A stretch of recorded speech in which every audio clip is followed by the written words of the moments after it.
फातिहा।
औज़ुबिल्लाहि मिनश्शैतानिर्रजीम बिस्मिल्लाहिर्रहमानिर्रहीम अल्हम्दुलिल्लाहि रब्बिल आलमीन अस्सलातु वस्सलामु अलल रसूलिस सखलैन महबूबे रब्बिल मशरिक़ैन अल मग़रिबैन जद्दल हसन वल हुसैन अबुल क़ासिम मोहम्मद अल्लाहुम्मा सल्लि अला मुहम्मदिन व अला मुहम्मद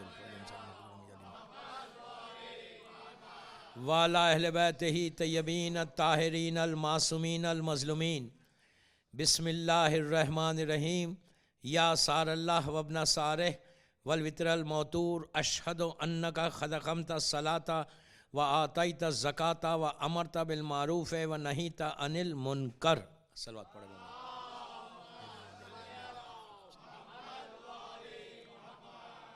रज़ादारान इमाम जाफरिया सेंटर एटलांटा की 6th मजलिस है, 6ठी मजलिस है। मक्के से करबला तक जो हिस्ट्री, जो होली जर्नी है, उस जर्नी के ऊपर। लेकिन जैसा पहली मजलिस में मैंने कहा था कि टॉपिक बहुत बड़ी है, बीच में इतने वाक़यात जिसको मैं भी छोड़ रहा हूँ। एक सीक्वेंस में तो मैं नहीं जा रहा, एक सीक्वेंस में अगर जाएं तो बहुत टाइम लग जाए। कई अरसे, मैं तो एक स्टूडेंट हूँ, कई अरसे लग जाए। बट स्टिल जो ये कलिमात मैंने पढ़े, या सारल्लाह वब्ना सारे, अब तो सबको याद भी हो गया होगा कि ये वो कलिमात हैं कि जो हमारे कॉन्शियस को हिला रहे हैं।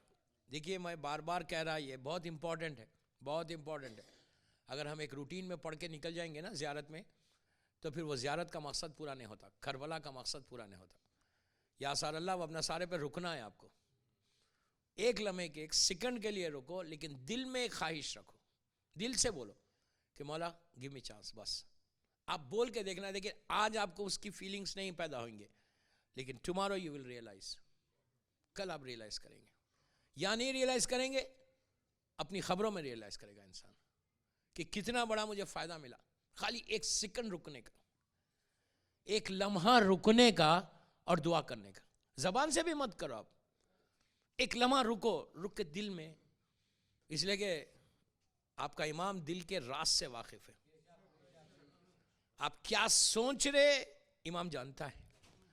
तो मेरी ख्वाहिश है, मैं यूथ को बोल रहा, बड़ों को नहीं बोल रहा, यूथ को बोल, लड़कियों को, लड़कों को बोल रहा, कि तुम अपनी लाइफ में यहीं इस दुनिया में चेंज देखेंगे, इसी लाइफ में चेंज देखेंगे अपने आप में। एक ब्राइटनेस आ जाएगी आपकी ज़िंदगी में, रोशनी आ जाएगी आपकी ज़िंदगी में। ट्राई करके देखो, आज से ट्राई करो, कल से ट्राई करो। जब भी पहुंचे या सारल्लाह वब्ना सारे पे कि मौला please give me chance.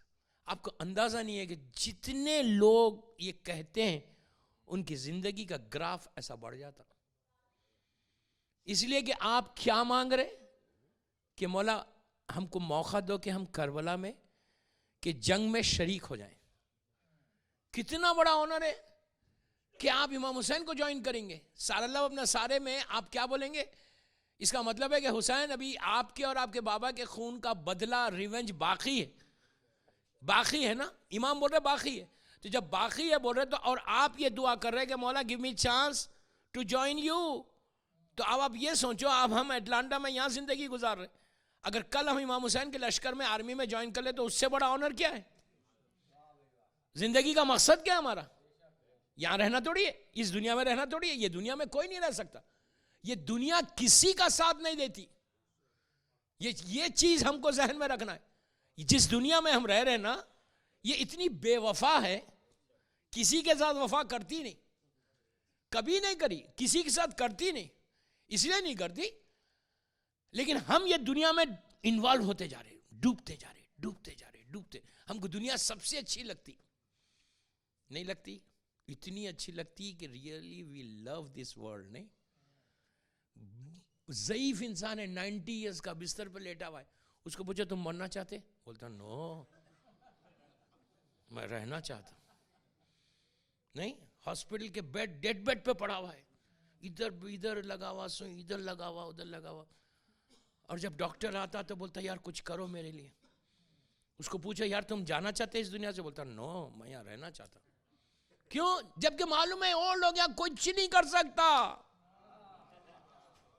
But still शैतान ने कहा था अल्लाह से, शैतान ने कहा था परवरदिगार तू मुझे अपने दरबार से निकाल रहा ना, लेकिन यह मैं तेरे बंदों को, दुनिया को इतना डेकोरेट कर दूंगा, सजा दूंगा, खूबसूरत बना के एक प्लेट में रखकर पेश करूंगा कि दुनिया में इतने इन्वॉल्व हो जाएंगे कि दुनिया से कोई जाना चाहेगा ही नहीं।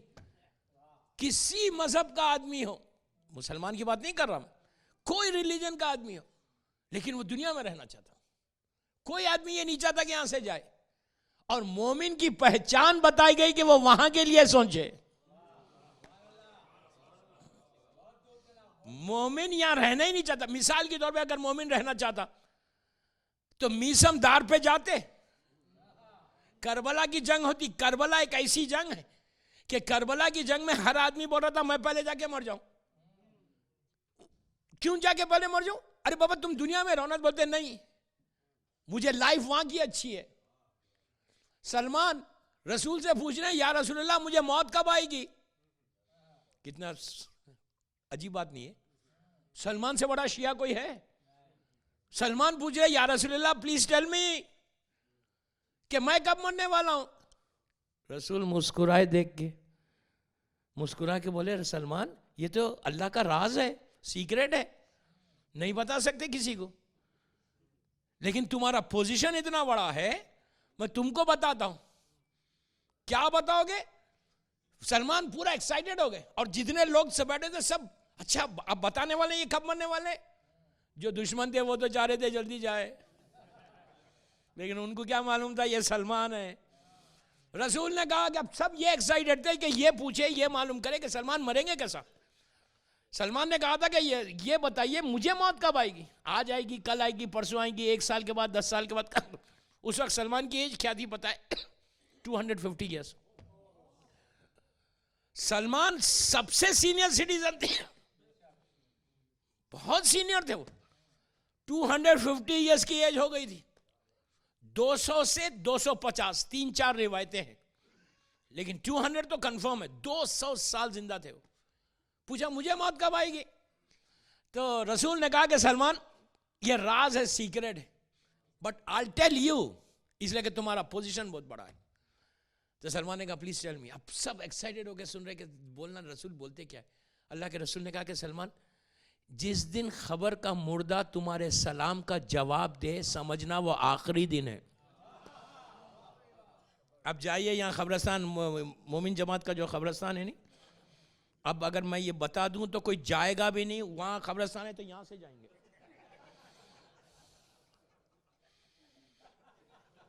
नहीं,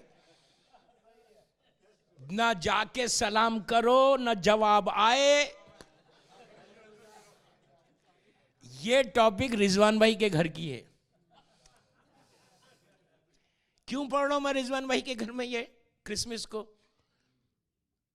मैंने कल कहा था दुआ पे पढ़ूंगा, लेकिन नहीं, आज मेरे ऊपर प्रेशर आया बहुत कि आप मौत के ऊपर नहीं पढ़े। मैं रिजवान भाई के घर की टॉपिक अनाउंस कर रहा। First night in the grave, खबर की पहली रात। उनकी मजलिस दिन में है इसीलिए पढ़ रहा। रात में पढ़ूंगा तो सेंटर पे कोई आएगा ही नहीं। मैं भी बड़े, इसलिए मेरी वो अटलांटा की इस साल की मेरी वो आखिरी मजलिस है यहाँ की, 25 दिसंबर की। 25 को रिजवान भाई के घर पे जब दोपहर में जोहर पे मजलिस होगी, उसकी टॉपिक है खबर की पहली रात। तो प्रिपेयर हो गया और लेडीज जेंट्स के खबर की सुनना है, खबर के बारे में सुनना है। सलवात पढ़े मोहम्मद वाले।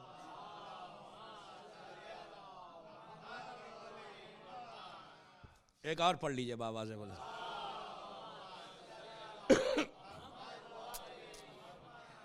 तो दोस्तों ये या सारल्लाह वबना सारे जरूर याद रखो। ये सो इंपॉर्टेंट कि अगर मौला हमको मौका दे देना, चांस दे देना, इससे बेहतर कोई चीज ही नहीं हमारे लिए। हमारी बंदगी की मेराज है, याद रखो मेराज। इससे बड़ी कोई बात ही नहीं है, इससे बड़ा कोई ऑनर ही नहीं है कि मैं मेरे मौला हुसैन के साथ लश्कर में शामिल हो जाऊं। औरत भी करे दुआ, लड़की भी करे, लड़का भी करे कि मौला हमको एक मौका दे। उसके बाद देखेंगे आपको मौला कहाँ लेके जाते हैं।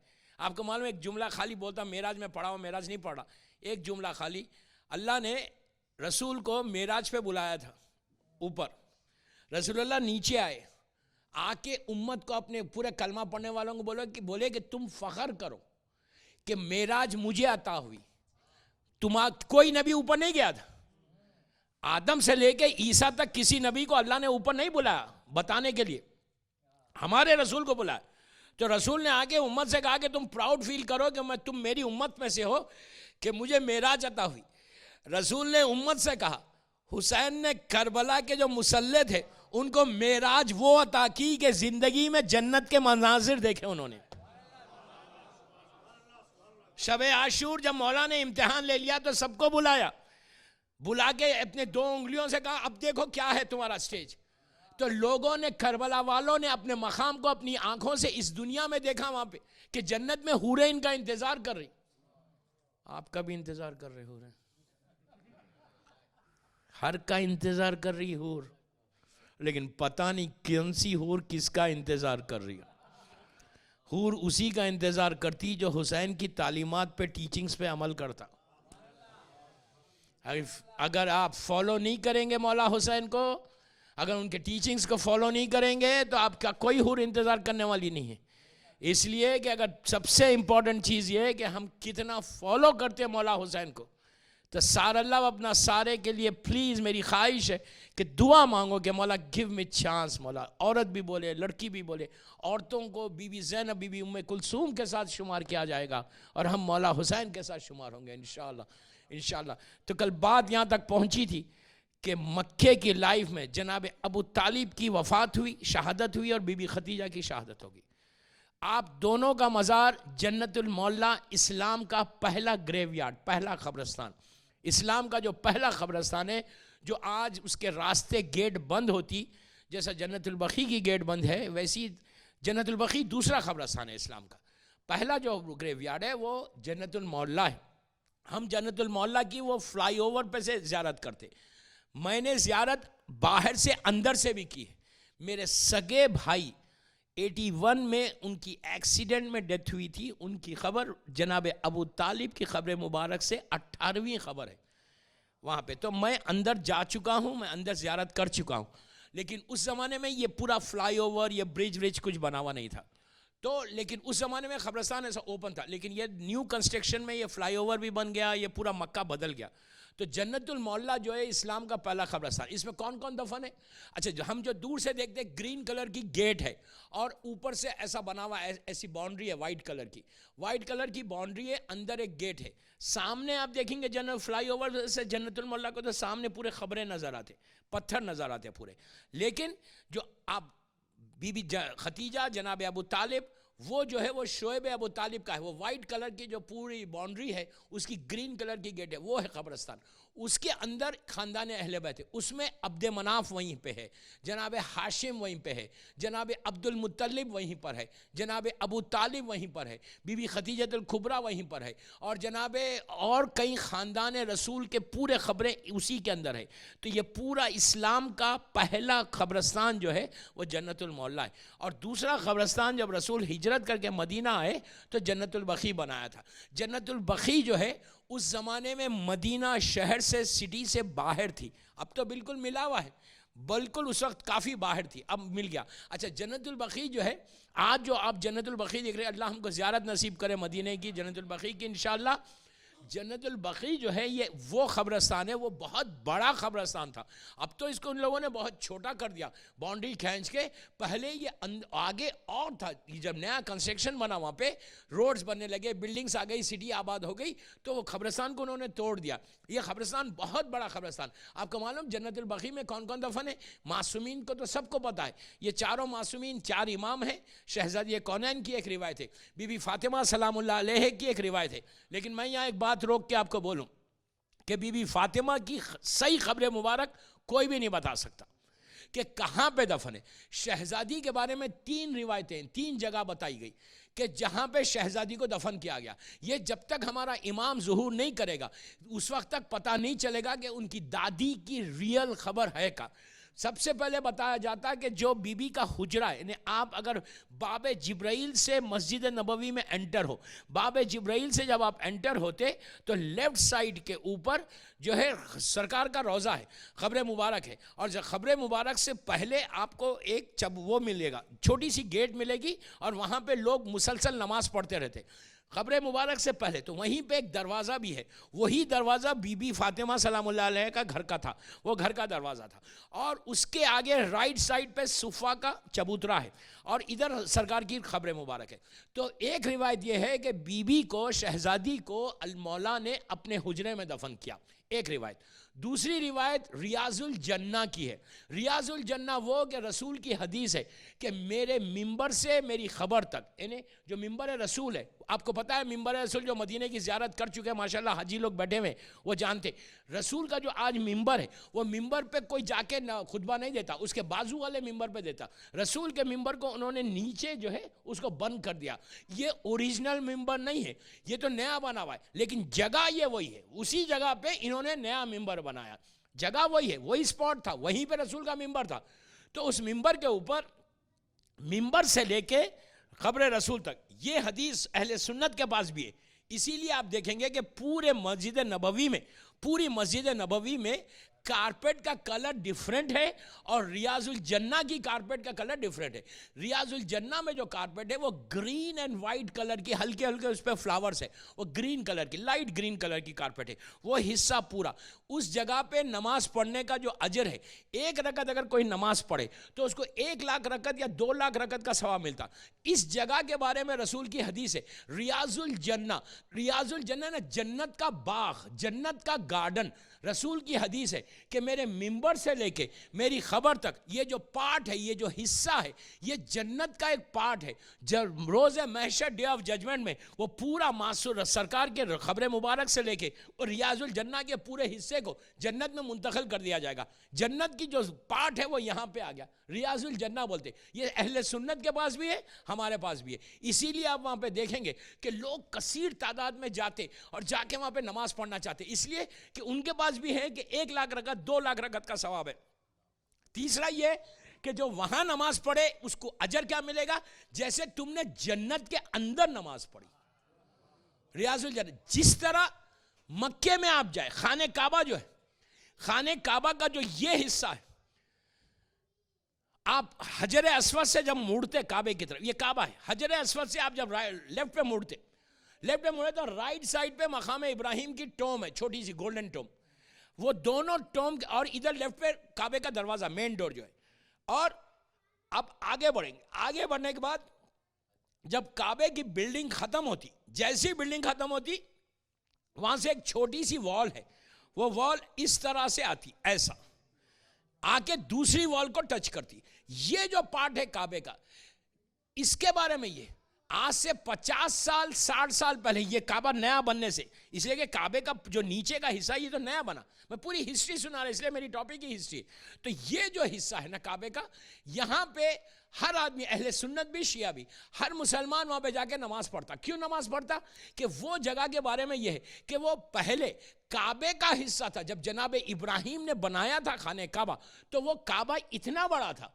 अब जो काबा ऐसा है, वो हिस्से को छोड़ दिया, लेकिन वो हिस्से पे, वो हिस्सा भी उस जमाने में बिल्डिंग थी, इसलिए कि ये जो काबे की बिल्डिंग है, ये इब्राहिम जिसने बनाई थी, ये वो बिल्डिंग नहीं है। ये तो कई मरतबा काबा टूटा, नबी इब्राहिम के बाद कई मरतबा। इवन जब रसूल अल्लाह पैदा हो गए थे, अल्लाह का रसूल जब पैदा हो गया था, और रसूल का सिन उस वक्त 20 या 21 साल का होगा या 18 साल का होगा, तो उस वक्त काबे की ये जो बिल्डिंग थी, ये पूरी बिल्डिंग बैठ गई थी, टूट गई थी। और टूट गई थी, जनाब अबू तालिब उस वक्त सरदार थे। तो सरदार थे तो अबू तालिब ने मुसलमानों से कहा, अब हज का ज़माना करीब आ गया, पूरे मक्के के लोगों ने आगे कहा काबा ही टूट गया, लोग आने वाले, हमारी इज्जत है काबा, अब क्या होगा। तो अबू तालिब ने कहा कि जाओ तुम लोग काबे को कंस्ट्रक्ट करो। तो लोग सामान लेकर आए, पूरा जो उस ज़माने में जो भी बिल्डिंग जैसा बनाते थे, सीमेंट लेकर आए, ईंट लेकर आए, सब लेकर आए तो देखा कि काबे के टूटी हुई काबा है, लेकिन काबे के जो दीवार है उसकी, प्लीज गौर से सुनना, उसकी जो बाउंड्री है नीचे, बाउंड्री बोलो, फाउंडेशन जो है, फाउंडेशन के अंदर एक बहुत बड़ा अजदाहा है जो बैठा हुआ है। घबरा गए ये लोग कि ये क्या अजदाहा यहां आ गया। फौरन ये अबू तालिब के पास आए, आके कहने लगे कि अबू तालिब वहां तो अजदाहा बैठा हुआ है, अभी इस्लाम नहीं आया, रसूल पैदा हो गए, 18 साल का सिन है अबू तालिब का, 18, रसूल का सिन 18 या 20 साल का है। लोगों ने कहा कि या अबू तालिब हम काबा कैसे बनाए, हज का सीजन आ गया, बिल्डिंग टूटी हुई है और हम बनाना चाहते हैं, लेकिन वहां पे एक अजदा बैठा हुआ है जो रोक रहा, हम नहीं बना सकते, हमला कर रहा हो। तो अबू तालिब ने कहा सुनो, ये जो तुम सामान लाए हो ना काबे को बनाने, ये सब हराम के पैसे का है। इस्लाम आने से पहले अबू तालिब को पता था हलाल क्या है, हराम क्या है। सबसे बड़ी बात ये, इस्लाम आने से पहले ही नोस कि हलाल क्या है, हराम क्या है। क्या ये हराम के पैसे से तुम लाओ, जाओ इसको फेंको, मेहनत मजदूरी करो, हलाल पैसे से सामान खरीदो। सब ने कहा यार एक नई मुसीबत आ गई है, हराम कमा, एक चीज याद रखो, हराम का कमाना इजी है। आज के जमाने में भी हराम बहुत मिलेगा, अट्रैक्शन बहुत है दुनिया में।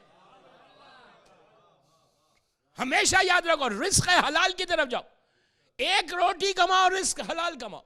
इसलिए कि तुम नहीं खा रहे, मर्द के लिए कह रहा, औरतों को नहीं बोल रहा ये बात, कि मर्द को चाहिए कि वो रिस्क हलाल की तरफ जाए। क्यों?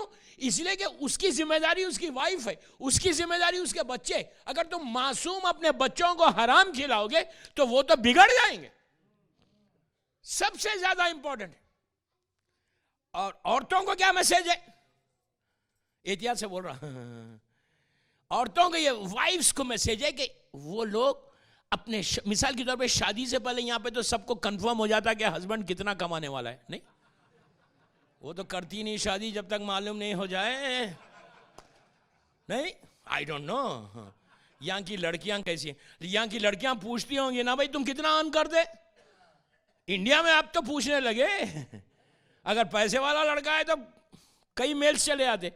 तो लड़की को तो मालूम है, उसकी वाइफ को मालूम है कि मेरा हस्बैंड मिसाल के तौर पे एवरी ईयर 50,000 कमाता, 50,000, तो उसको मालूम होना चाहिए कि 5,000 रुपए आ रहे घर, टैक्स वैक्स पे करके 50,000 लेके आ रहा। मैं तो पूरा यहाँ का वाकिफ हो गया, तो सितंबर का टैक्स और मार्च का टैक्स, अप्रैल का सब पता है। तो बीवी को मालूम है 50,000 की हस्बैंड की सैलरी है, हर महीने 5,000 लेके आ रहा उन्हें। तो अगर अब बीवी का काम है कि वो चेक करे, अगर हस्बैंड अब 10,000 ला रहा, ज्यादा ला रहा, तो औरत का काम है पूछे कि बाबा ये पैसे ज्यादा कहां से आ रहे। प्लीज दोस्तों ये बहुत इंपॉर्टेंट मैसेज था। क्यों? औरत अपने डिमांड्स को कम करे। अब औरत पुश नहीं करेगी, आई डोंट केयर, मेरी ये चीजें तुमको पूरा करना। बाज वक्त तो 5,000 पूरे मेकअप में चले जाएंगे। प्लीज औरत को चाहिए चेक करे कि तुम्हारा शौहर ला रहा कहां से, चेक करो ये हराम तो कहां से आ रहा, हराम। तुम मेहनत तो, तुम्हारी सैलरी तो 5,000 है, ये 10,000 कहां से कमा रहे। औरत लीड करे, औरत लीड करे। अगर औरत लीड करेगी, इसलिए कि वो एक औरत नहीं है दोस्तों, उसके पीछे पूरा जनरेशन है। अगर औरत दीनदार हो जाए तो इस्लाम रहेगा घरों में। तो अबू तालिब ने कहा जाओ मेहनत करो, मजदूरी करो, सामान लेकर आओ नया। पूरे गए, मेहनत मजदूरी करके सीमेंट और जो भी उस जमाने का सिस्टम था, ईंट विंट लेकर आए तो देखा फिर बैठा हुआ है। अबू तालिब से कहने लगे यार सामान मेहनत करके लाए तो भी बैठा हुआ है, इतनी मेहनत करके हमने माल लाया फिर बैठा हुआ है वो। जनाब अबू तालिब आए, आके उसको देखा गौर से, आसमान की तरफ देखा। आसमान की तरफ देखकर जैसे आसमान की तरफ देखा तो सब ने देखा कि आसमान में एक परिंदा पैदा हुआ, मतलब नजर आया परिंदा, बर्ड, काफी बड़ा बर्ड फ्लाई करते हुए आ रहा। नीचे आया, सब देख रहे, नीचे आया, अपनी चोंच में उस अजदहे को लिया, सीधा ऊपर चला गया। तो एक चीज पता चल गया कि अल्लाह कभी भी अपने घर को हराम दौलत से नहीं बनाता। ईमान अबू तालिब का अंदाजा लगाइए, इस्लाम आने से पहले इतनी एहतियात थी। तो वो हिस्सा जो है काबे का, वो पहले काबा के अंदर था, बाद में नबी इब्राहिम ने जब बनाया था काबा, ये आपके लिए बिल्कुल नया है कि जब नबी इब्राहिम ने काबा बनाया था तो वो काबे के अंदर था। ये सबको पता है, हमारे तमाम उलमा को पता है, अहले सुन्नत के उलमा को भी मालूम है। इसीलिए आज, अच्छा, ये एक दफा काबा टूटा और चौथे इमाम के जमाने में भी टूटा था काबा। चौथे इमाम के जमाने में भी एक दफा टूटा था, बिल्डिंग टूटी थी, फिर न्यू कंस्ट्रक्ट हुई। हाल में 200-250 साल 300 साल पहले भी टूटा था, बिल्डिंग पूरी टूट गई थी। तारीख का मशहूर वाकया है, 2 मिनट का सुन ले, अपने इमाम से रिलेटेड इसलिए बोल दे रहा। अब अगर हमारी जिंदगी में, मैं इसलिए आपको बोल रहा हूं, यह वाकया कि हमारे यूथ की जिंदगी में या हमारी लाइफ में कभी ऐसा आजकल के अंदर हो कि बिल्डिंग टूट जाए। जब काबा टूटा तो हजर अस्वद भी हटा। आप थोड़ा थोड़ा आगे आ जाएं प्लीज, सलवात पढ़ के।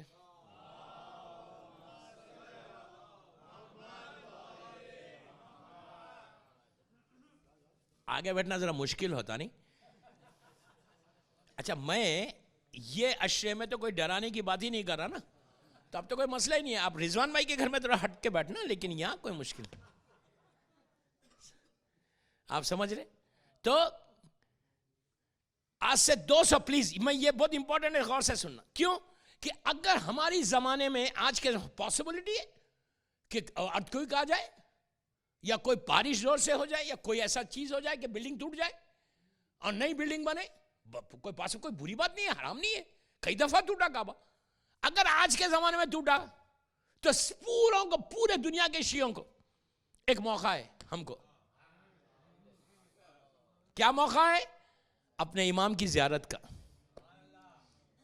एक चीज याद रखो, हजर अस्वद जो है, ब्लैक स्टोन, वो ब्लैक स्टोन को मासूम ही लगा सकता और कोई नहीं लगा सकता। रसूल लगाएगा या पूरे 12 इमाम लगाएंगे, उसके अलावा कोई नहीं लगा सकता। आज से 150-200 साल पुरानी बात है, मशहूर वाकया, मैं 1-2 मिनट में बोल ही देता, खाली एक मोटिवेशन के लिए, कि काबा टूटा था और ऐलान हुआ था कि हजर अस्वद हज से इतने दिन पहले लगाया जा रहा। पूरी दुनिया में सारे मुसलमान पहुंचे हजर अस्वद को लगाने, ब्लैक स्टोन, सबको चांस मिलने वाला था। किसी को यह नहीं मालूम था, ये हमारे मजहब में, कि ये सिर्फ इमाम लगाएगा और बोल के नहीं आता इमाम तो गैबत में। तो इराक के एक आलिम दीन थे, मैं सिर्फ ये मोटिवेशन के लिए वाकया पढ़ा यूथ को, कि आपके दिल में ये ख्वाहिश होना कि मैं अपने इमाम से मिलूं कैसे, एक चांस है। तो उसने, एक बहुत बड़े आलिम दीन थे इराक के हमारे, उन्होंने इरादा किया कि उनको मालूम था, पढ़े हुए इन किताबों में, कि मौला इमाम के अलावा कोई नहीं लगाएगा।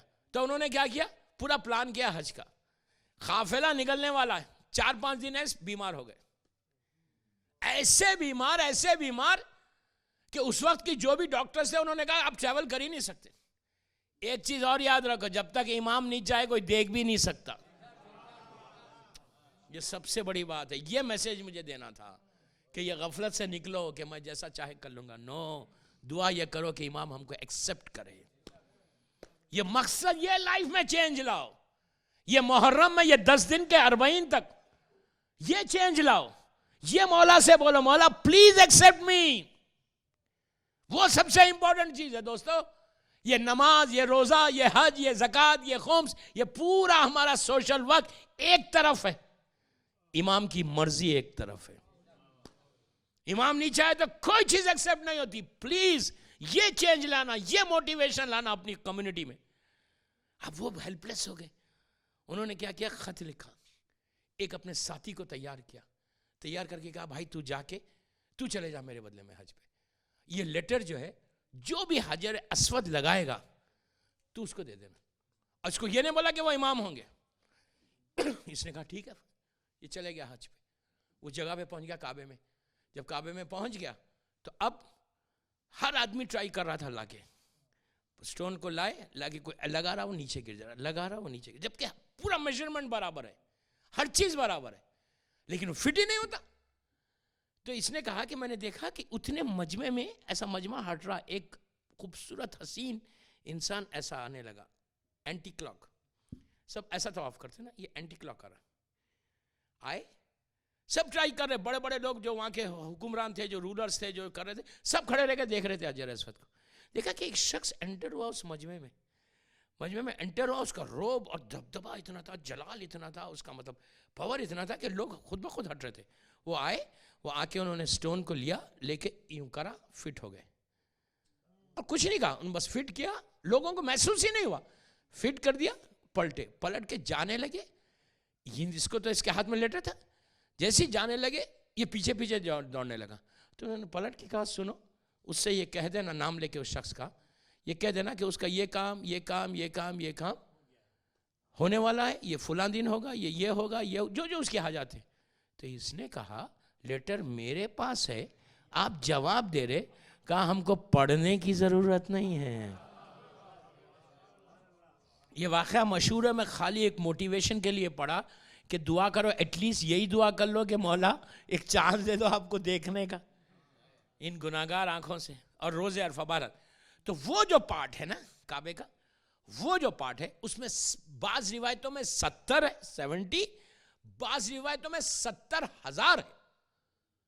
इमेजिन, कौन है 70,000? अंबिया दफन है। उसी जगह पे जनाबे हाजरा दफन है, जनाबे इस्माइल दफन है, और पूरा उनका खानदान दफन है। और उसके इसीलिए अब ये अहले सुन्नत के पास भी है कि आप देखेंगे कि जब काबे का तवाफ करते, सुन्नी में अहले सुन्नत भी नहीं करता, उसके अंदर से हराम है, नहीं कर सकते आप, वो काबे का हिस्सा है, वो जो पनाला है उसके नीचे, वहां पे जाकर एक दुआ देता मैं आपको। आप बोलेंगे यार रोज दुआएं दे रहे, देखिए आप शुक्र करो कोई दे रहा दुआ, सेठ मुझे थैंक यू नहीं बोलो, मौला को थैंक यू बोलो। वहां पे अगर कोई जाके औलाद के लिए दुआ करे, मिंबर से बोल रहा, मेरी मदद टेप हो रही, पूरी दुनिया सुन रही, मैं एक एक जुमले का जिम्मेदार हूं। अगर मकाम, उस जगह को बोलते हैं मकाम इस्माइल, मकाम इस्माइल के पास जाकर अगर कोई बे औलाद है, और ऐसे ऐसे वाकयात है कि डॉक्टर्स ने कंफर्म कर दिया ना इस लड़की में ना इस लड़के में प्रॉब्लम है, इनको औलाद नहीं हो सकती, दुनिया का डॉक्टर कंफर्म करा कि इसको औलाद नहीं हो सकती, लेकिन अगर वो चाहे औलाद दे सकता। वहां पे जाके हजर वो मकाम इस्माइल का, अच्छा आप यहां पे हर आदमी तो हज उम्रे पे नहीं जाता, जो भी उम्रे पे जा रहा, जो भी हज पे जा रहा, आप उसको ये बोलो, जो भी बे औलाद है, जो भी मेरी मजलिस दुनिया में सुन रहे या बाद में मेरा बाद में मजलिस सुने, कोई बे औलाद है, या आप किसी को इंडिया पाकिस्तान में बता दे कि जो बे औलाद है, कि जो भी हज पे जा रहा या उम्रे पे जा रहा, तो उसको ये बोलो कि हजर अस्वा मकाम इस्माइल के पास जाकर जनाब इस्माइल का वास्ता देकर, और बीबी रबाब के दोनों बच्चों का वास्ता, शहजादे अली असगर, शहजादी सकीना, इन दोनों बच्चों का वास्ता और जनाब इस्माइल का वास्ता देकर वो मकाम इस्माइल के पास अगर कोई औलाद के लिए दुआ मांगे तो अल्लाह उसकी दुआ कबूल करता, इम्पॉसिबल को पॉसिबल करता। इसके वाक़यात मैं शायद हूं 12 साल, एक तो शारजा में एक ऐसे बंदा था 18 ईयर्स, इन्हें यकीन ही नहीं आ रहा था कि 18 साल के बाद औलाद होगी, लेकिन वो चाहे तो क्या नहीं दे सकता। जब जनाबे मरियम के लिए वो दे सकता बगैर बाप के, तो हम क्या है, कोई जुआ नहीं। अच्छा वहां पे मक्के में खाने काबा की दुआएं बता रहा कि हजर मकाम इस्माइल के पास औलाद सेहत के लिए भी मांग सकते, और जो सही करते आप, जब आप मकाम इस्माइल से निकल के आके मकाम इब्राहिम के पीछे 2 रकत नमाज पढ़ते, काबे 7 चक्कर लगा के तवाफ़े काबे की जो 2 रकत नमाज पढ़ते, नमाज पढ़ने के बाद आप वो ग्रीन लाइट के पास जाते, ग्रीन लाइट से जब आप ऊपर चढ़ते तो वहाँ सफ़ा की पहाड़ी है, सफ़ा माउंटेन है। अब तो बड़ा माउंटेन नहीं, अब तो बिल्कुल छोटा सा पहाड़ बना के उसको उन्होंने कवर कर दिया, पूरा वहाँ पे कलर वाले कर दिया। बहरहाल वो सफ़ा की पहाड़ी है, डेट इज कॉल्ड सफ़ा माउंटेन, और लास्ट में जो है वो मरवा है। सफ़ा और मरवा में हम सही करते। तो कोई शख्स रिस्क के लिए, मैं आपको बोल रहा हूँ, ये ऐसा तोहफा है दोस्तों कि एक दफ़ा ट्राई करना। आप यहाँ पे कोई आपका दोस्त उम्रे पे गया, कोई दोस्त हज पे गया, उससे रिक्वेस्ट करो कि कम से कम एक दिन जाके सफ़ा पहाड़ी के ऊपर, जो सफ़ा पहाड़ी, वहाँ पे कई लोग बैठे रहते हैं, लोग आके सर तवाफ़ कर जाते रहते हैं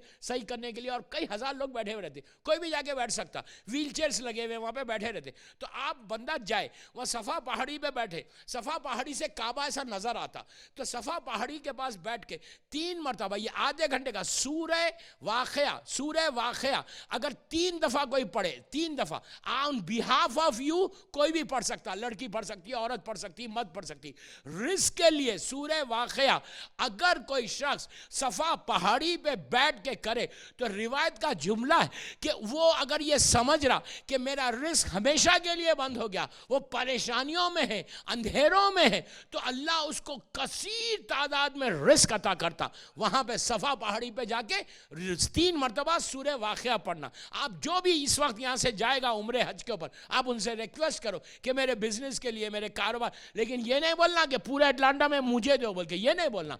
ये बोलना कि पूरी मोमिन जमात को पहले तो रिस्क दे दे, पूरे मोमिनीन को दे दे, जिसके पास नहीं है उसको दे दे, उसके बाद अगर बच गया तो दे। ये बोलो कि बारिश सारी मोमिन जमात पे हो और कुछ खतरे मेरे पास आ जाओ, तो पूरी बारिश का प्रेशर आपके घर पे आएगा।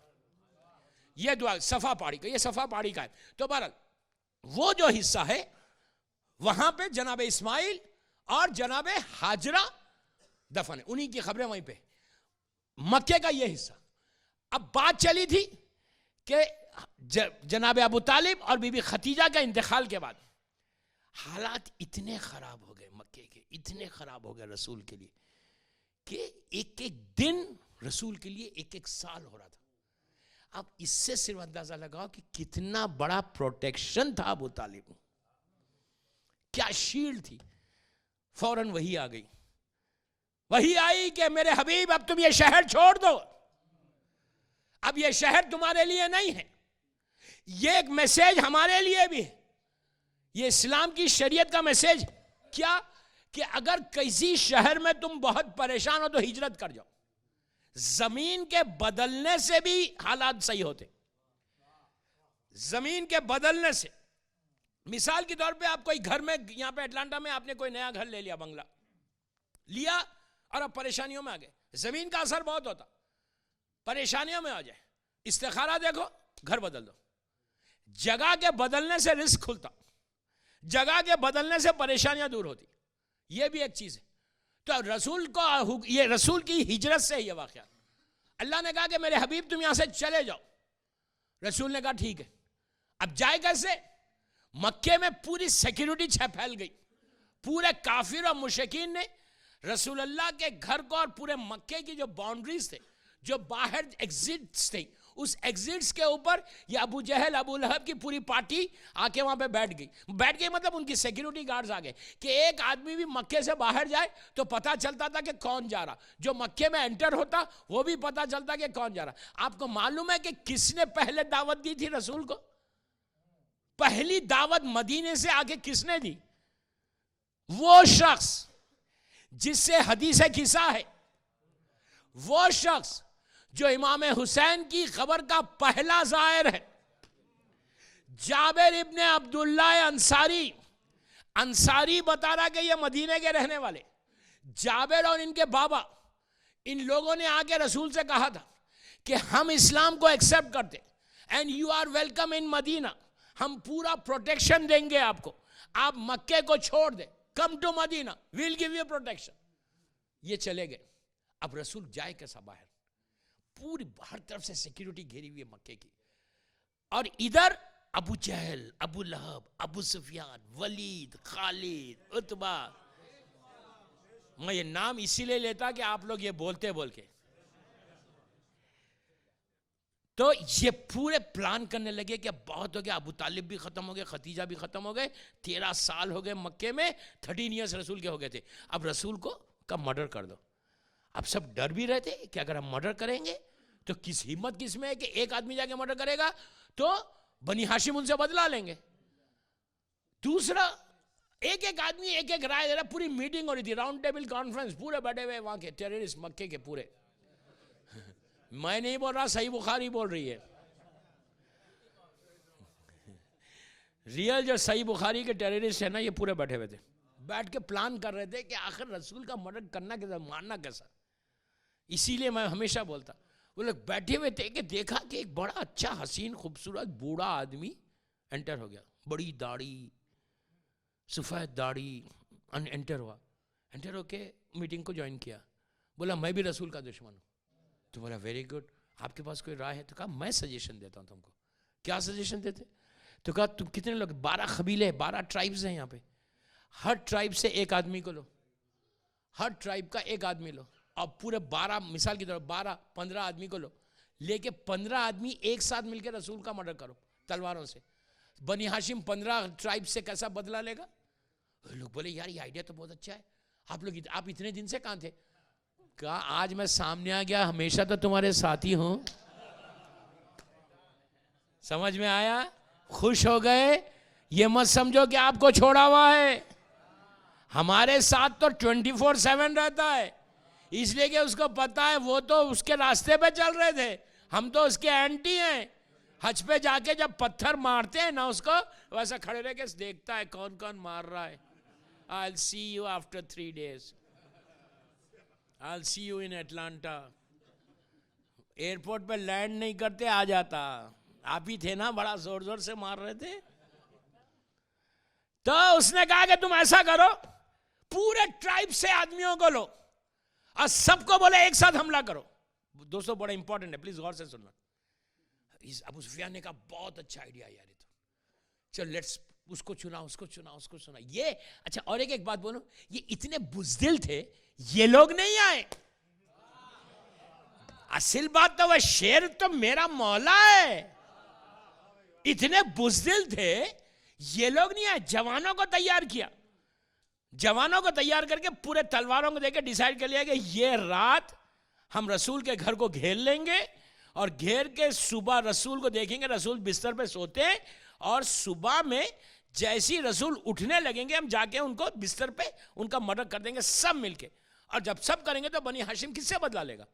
डिसाइड कर लिया, they think they are very smart, उनको क्या मालूम मुझसे बड़ा स्मार्ट बैठा हुआ है। इसीलिए अल्लाह बोलता है कि तुम अगर करोगे ना तो हम तुमसे ज्यादा करेंगे। पूरों ने आके घेर लिया, घेरना था। अल्लाह के रसूल ने मौला अली को बुलाया, मौला को बुला के कहा या अली तुम आज की रात मेरे बिस्तर पे सो जाओ, बिस्तर पे सो जाओ। ये है ओबीडियंट। मौला ने हम लब्बैक या हुसैन बोलते हैं ना, पहला लब्बैक जो जबान से निकला वो मेरे मौला अली का था।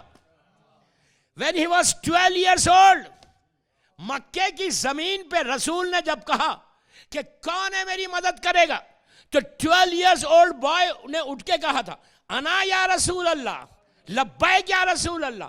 तो मौला ने उस लब्बैक को ऐसे निभाया, इतने ओबीडियंट बन के लाइफ गुजारी कि आज रसूल पूछ रहे कि या अली तुम आज मेरे बिस्तर पे मेरे बेड पे सो जाना। अली ने पलट के ये नहीं कहा कि क्यों सो मैं,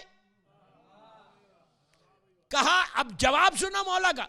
मौला ने कहा या रसूल अल्लाह अगर मैं सो जाऊं तो आपकी जान बच जाएगी। सबसे इंपॉर्टेंट चीज ये है, ये सैक्रिफाइस का जज्बा है। कहा मैं सोने से आपकी जान बच जाएगी, तो रसूल ने कहा या अली आज तुम्हारे सोने से मैं बच जाऊंगा। कहा अहलन व सहलन। गए बिस्तर पे लेट गए, चादर को ओढ़ लिया। अजीज मैं एक बात यहां रोक के बोलूं, जितने ये काफिर थे ना, ये मुशरिकीन थे ना, ऐसा नहीं कि खाली 12 आदमी खड़े हुए थे तलवार लेके, नो, उनके पीछे ये पूरे जालिमीन थे। वो लोग आके ऐसा देख रहे थे, ऐसा उठ उठ के देखते थे, छोटी छोटी दीवारों के घर, ऐसे उठ के देखते थे कि ये रसूल तो है ना, कंफर्म तो है ना। इसलिए कि सबको मालूम था रसूल सोते कैसा है। जब अल्लाह का रसूल सोता था तो आपके चेहरे से एक नूर निकलता था, और कमरा ब्राइट रहता था, ब्राइट रहता था, इतना ब्राइट रहता था कि एक वीआईपी लेडी ने मैं देखिए नाम नहीं ले रहा ना, समझ रहे ना, वो वीआईपी लेडी ने, ये सही बुखारी की रिवायत है, वीआईपी लेडी ने कहा कि जब रसूलुल्लाह सो जाते थे तो मैं नीडल में जब थ्रेड डालती थी तो उनकी रोशनी को देख के डालती। अब तो समझो ये नूरी है। अब तो समझो तुम्हारी मां ने कहा ये नूरी है, अब कैसे कह रहे खाकी है, ये बड़ा भाई है हमारा। सही बुखारी की रिवायत, निडल में थ्रेड डाल लेती थी, इतनी रोशनी होती थी। अच्छा एक बात और मैं बोलूं, जब बंदा कोई सोता है, अच्छा यूं रहा तो मैं कॉपी कर सकता आपको, कोई सो रहा, मुझे मालूम है ये बंदा ऐसा सोता, तो मैं जब तक जागता रहूंगा उसकी कॉपी करूंगा, ऐसा सोना है वैसा सही। मिसाल के तौर पे ये बंदा ऐसा सो रहा, मुझे मालूम है ये ऐसा सोते, तो मैं उनकी कॉपी करूंगा। नींद में तो कोई कॉपी कर ही नहीं सकता। एक दफा सो जाओ तो हर आदमी अपने स्टाइल से सोता। मैं क्या बोल रहा दोस्तों, मैं क्या बोल रहा दोस्तों, हर आदमी का एक स्टाइल है सोने का। कोई सीधा सोता, कोई करवट से सोता, कोई पेट पे सोता। एक चीज याद रखो, पेट पे कभी नहीं सोना, औंधा। मैं यूथ को बोल रहा, यूथ ज्यादा सोते, अटलांटा का यूथ नहीं, लेकिन एक बात बोल रहा कि ऐसा पेट पे कभी नहीं। शैतान सोया था, इब्ने मुलजिम सोया था। मौला ने 21 रमजान को इब्ने मुलजिम जब पेट पे ऐसा उल्टा सो रहा था, लड़कियों से भी कह रहा, लड़कों से भी कह रहा, कभी उल्टा नहीं सोना। तो मौला ने उसको ऐसा पैर से मार के कहा था, तू शैतान की तरह क्या सो रहा, सीधा सो जा। सीधा स्ट्रेट सोना बहुत अच्छा, राइट साइड पे सोना अच्छा है, लेफ्ट साइड पे करवट से सोना बहुत अच्छा, लेकिन ऐसा नहीं सोना कभी भी, पेट के ऊपर, पेट के ऊपर कभी नहीं सोना चाहिए। तो ये जो हुआ, मौला अली के बारे में यह है कि हर आदमी का एक स्टाइल है सोने का, हर आदमी का एक स्टाइल है। ये लोग रात भर देखते रहे, मेरा मौला चादर ओढ़ के सोया, लेट गया, सो गया, कोई ये नहीं बोल सकता कि अली नहीं सोए। इसलिए कोई नहीं बोल सकता कि अली ने खुद कहा कभी सोया नहीं था, उस दिन ऐसा सोया कि कभी ऐसा नहीं सोया। डीप स्लीप जिसको बोलते नहीं, लेकिन कमाल है, वही स्टाइल, वही तरीका जैसा रसूल सोता था। अना व अली इन मिन नूरिन वाहिद, मैं और अली एक ही नूर के हिस्से। रोशनी वैसी निकल रही थी, वीआईपी लेडी नहीं थी उस जमाने में, लेकिन उसके पूरे कजन्स थे। मैंने कुछ कह दिया दोस्तों, साल बाद पढ़े मोहम्मद वाले मोहम्मद।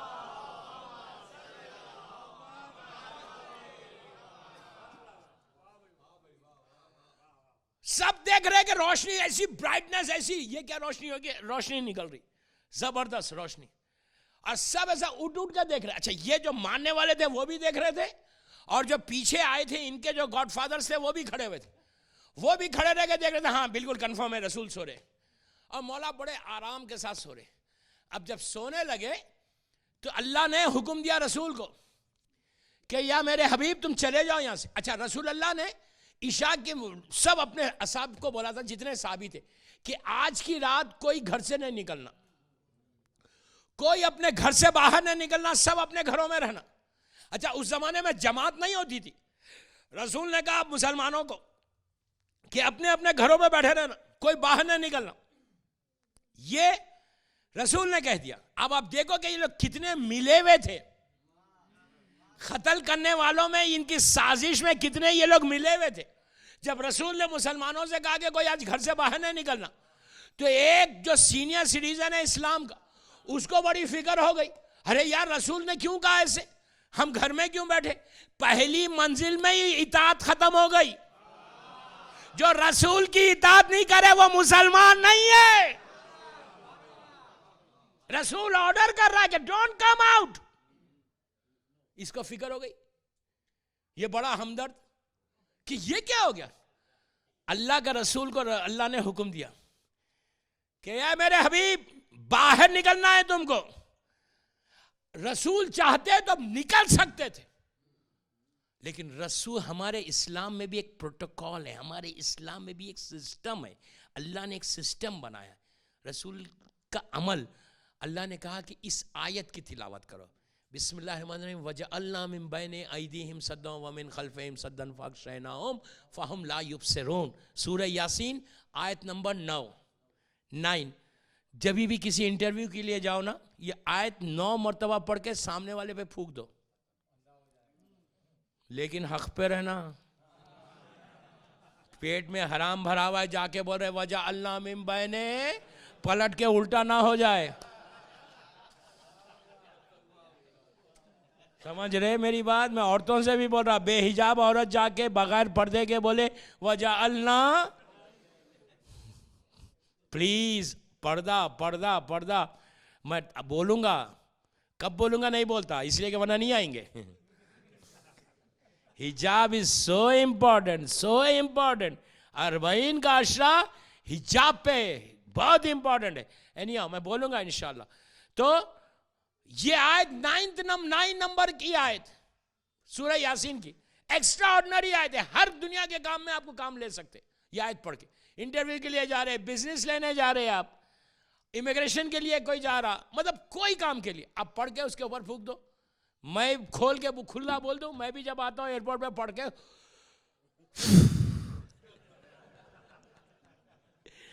इसलिए मैंने डर क्या, ये तो सबके लिए बोल रहा हूं। इमिग्रेशन ऑफिस पे पहुंच के, काउंटर पे पहुंच के सूरह यासीन आयत नंबर 9, मेरे को ये आयत इसलिए इतनी पसंद है, इसका नंबर 9 है। आप समझे 9 नंबर किसका है? मेरी शहजादी का नंबर है। बीवी का वास्ता दे के जो चाहे काम करवा लो, आप हक पे रहना। तो बहरहाल आयत नंबर 9 सूरह यासीन। तो अल्लाह के रसूल ने मिट्टी को उठाया, पढ़ा, पढ़ के उसको ऐसा फेंका, जितने काफिर थे उनके सामने पर्दा आ गया। अल्लाह ने कहा कि मैंने सामने पीछे ऊपर राइट लेफ्ट इनके कटन डाल दिया। अल्लाह का रसूल उनके सामने से निकला। मक्के में ये पहली मर्तबा ये आयत पढ़ी गई। मक्के में, फिर बोल रहा, मक्के में ये पहली मर्तबा आयत पढ़ी गई। पहले मोहम्मद ने मक्के में ये आयत पढ़ी, पहले मोहम्मद ने मक्के में ये आयत पढ़ी, आखिरी मोहम्मद ने सामेरे में पढ़ी। आखिरी मोहम्मद ने सामेरे में पढ़ी। अल्लाह सामेरा की ज़ियारत नसीब हो। सामेरा इंशाल्लाह आप जब जाएंगे, ये तो मैं तो अल्लाह का करम है, अजीब जगह है दोस्तों। सामेरे में 10वें और 11वें इमाम की ज़ियारत करने के बाद, आजकल तो सबसे अच्छी बात ये हो गई कि सामेरे में जब आप ज़ियारत को जाते हैं, अल्लाह हमको नसीब हो ज़ियारत, वहाँ 10वें इमाम है, 11वें इमाम है, उनके ऊपर जनाब हकीमा खातून है, उनके बाजू बीबी नरजिस खातून है, चारों मासूम की ज़ियारत, इन्हें 2 इमाम की ज़ियारत, एक इमाम की बहन की ज़ियारत, एक इमाम की बीवी की ज़ियारत, वो पूरे एक ही साथ चारों खबरें नजर आते, आप देख सकते। अब जैसी आप जरी से बाहर निकलते, नीचे एक बेसमेंट बताया गया। अब तो बहुत बड़ा एक्सटेंशन हो गया, लेकिन मुझे तो याद है पुराना एक्सटेंशन भी, वो इतना छोटा सा था, एक छोटा सा रूम था। एक्चुअली वो 10वें इमाम का घर था, वो घर था 10वें इमाम का, इमाम अली नकील इस्लाम का घर था, जो बेसमेंट बना। वहां पे इमाम की विलादत की जगह भी वही है। ये एक्स्ट्रा ऑर्डिनरी चीज़ है, मैं क्या करूं, मेरी टॉपिक नहीं है। कभी इमाम ज़माना पे पढ़ूंगा तो मैं वो डिटेल में बताऊंगा। तो पहला मोहम्मद ने मक्के में पढ़ा, आखिरी मोहम्मद ने उस वक्त पढ़ा कि जब 10वें इमाम ज़माना वहां पे मौजूद थे, और बनी मोतमद बिल्ला को यह पता चल गया था कि यहाँ पे मुसलमानों का, शियों का आखिरी इमाम है। तो गिरफ्तार करने, अरेस्ट करने के लिए उसने एक पूरी रॉयल आर्मी को भेजा, जो जालिम उसका कमांडर इन चीफ था। 5000 या 10,000 की आर्मी सामेरे में एंटर हुई, और एंटर होने के बाद उन लोगों के कान में कुरान की तिलावत की आवाज आई। तो ये समझ गए कि ये यहीं से आ रहा। उस वक्त ये घर था, इधर 10वें इमाम का, 11वें इमाम की खबर है, इधर ये बेसमेंट है, जो आज भी बेसमेंट बना, आज तो गुंबद है पूरी जी। उसके बाद ये फौज क्या करी, आके पूरे उस डोम को, उस बेसमेंट को घेर लिया। बाहर से घेर के जो इसका कमांडर इन चीफ था, उसने ये कहा कि ये स्टेप से नीचे उतरूंगा, उतर के चेक करूंगा। पूरी फौज को कहा, आर्मी को कहा कि तुम यहीं पे खड़े रहना, अलर्ट, लेकिन किसी को अरेस्ट नहीं करना जब तक मैं तुमको ऑर्डर नहीं करूं, अरेस्ट नहीं करना। Let me go and sit down, क्या है क्या नीचे। नीचे से एक आवाज आ रही इबादत की, अल्लाह की। अब जो नीचे आया बेसमेंट में, तो उसने देखा कि सामने थोड़ा सा पानी है। जो पानी की रिवायत है वो ये है, पानी, थोड़ा सा पानी है, और पानी की दूसरी साइड के ऊपर एक जवान है, एक खूबसूरत है, एक हसीन है, खड़े रह के नमाज पढ़ रहा। तो उसने कहा अच्छा यही है शियों का 12वां इमाम। उसने क्या किया, ये दूसरे को ऑर्डर किया कि जाओ इस पानी में से उसको अरेस्ट करो। उसने जैसे ही पानी में पैर रखा, वो फील करने लगा कि मैं डूब रहा हूं। उसने चीखा, देखने में पानी थोड़ा नजर आ रहा, लेकिन जब पैर रखता है तो अंदर डीप नजर आ रहा, तो उसको पकड़ के बाहर हटा लिया। दूसरे को भेजा, दूसरे ने भी वैसी फील किया कि जैसी पैर रखता है नीचे चले जा रहा, फिर समझ में नहीं आया, फिर बाहर आ गया। तो ये कमांडर जो मेन दुश्मन कमांडर था, वो दोनों को ऊपर भेजा। उसके बाद कहा मैं जाके इसको पकड़ता हूं, इस जवान को, ये शियों का इमाम है। ये जैसे ही उतरा, उसने देखा कि इस जवान ने नमाज को खत्म किया, रैप किया अपने मुसल्ले को, रैप करके पलट के खाली ऐसा देखा। ये कहता है कि मैं पानी के पास खड़ा हुआ था, वो मेरे सामने से पानी में से गुजरता हुआ, सीढ़ियों से चढ़ता हुआ बाहर निकल गया। जैसे ही वो बाहर निकला, अब मुझे होश आया कि वो जवान नजर नहीं आ रहा। अब मैं चारों तरफ देखने लगा, फिर मैं ऊपर आया, ऊपर आके लोगों से पूछा, मेरी आर्मी से पूछा कि तुमने किसी को जाते हुए देखा? तो कहा हमने देखा, एक जवान जा रहा था। तो कहा तुमने रोका क्यों नहीं? इस लोगों ने कहा कि आपने मना किया था। तो अब रिवायत में है कि जैसे ही मौला ने नमाज को खत्म किया, सूरह यासीन की आयत नंबर 9 पढ़ के उसके बाद वो कहता है कि यार मेरी आंखें थी, लेकिन मेरी आंखों पे पर्दा किसने डाला? मेरे कान थे, मेरे कान पे पर्दा किसने डाला? अब पता चला कि वो पहला मोहम्मद ने कहा काफिर पे, ये आखिरी मोहम्मद ने काफिर पे।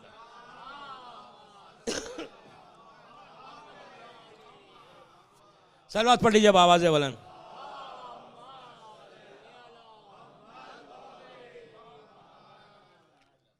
एक और सलवात पढ़ लीजिए आवाज़ से बुलंद।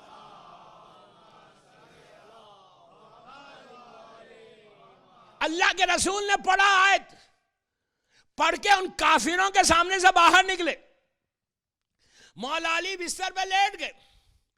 जैसे ही लेटे, कुरान की आयत पुकार के कहती है सूरह बकरा में कि बिस्मिल्लाहिर्रहमानिर्रहीम मन यशी नफ्सहु इब्तिगा मर्ज़ातिल्लाह वल्लाहु रऊफ़ुन बिल इबाद। अल्लाह ने जिब्राइल और मीकाइल से कहा कि तुम में कोई ऐसा है कि एक भाई दूसरे भाई पे जान दे दे? मैं तुम दोनों को भाई बनाता हूं, दोगे तो जिब्राइल मासूम मलक है, कहा नो मैं जिंदा रहना चाहता। का नीचे देखो, तलवारों की छांव में लेटे हुए, तलवारों की छांव में लेटे। अल्लाह देखे दोस्तों, यही तो कमाल है मेरे मौला का कि बात करे तो लिसानुल्लाह बन गए, अल्लाह की जबान। बाहर निकले, लोगों ने अली के हुस्न को देखा तो कहा ये वजुल्लाह, ये तो अल्लाह का चेहरा है। चले तो अल्लाह की निशानी बन के चले, सोए तो अल्लाह को सोना पसंद आ गया। कमाल ये है मौला का, बिस्तर पे सो गए तो सोना पसंद आ गया। यहां पे मुझे फिर एक शायर के 4 मिसरे, अब की आप बोलेंगे यार अशार बहुत पढ़े, अशार नहीं पढ़ो, एक अशार पढ़ो, एक शेर पढ़ो, ये मुझे बहुत पसंद है कि जब मौला सोए तो शायर कहता है, इसलिए कि जैसी सोए अल्लाह ने अली के नफ्स को खरीद लिया। नफ्स, अब अली का नफ्स नहीं है, खुदा का नफ्स है, नफ्सुल्लाह। तो अली को नफ्स को खरीदा। शायर कहता है कि है ये दस्तूर जमाना, प्लीज गौर से सुनना, है ये दस्तूर जमाना जो रहे सबसे बुलंद, वही शय होती है मकबूल खरीदारों में। नफ्से हैदर का हुआ अर्श पे सौदा ए दोस्त, नफ्से हैदर का हुआ अर्श पे सौदा ए दोस्त। हां ये यूसुफ नहीं बिक जाए जो बाजारों में।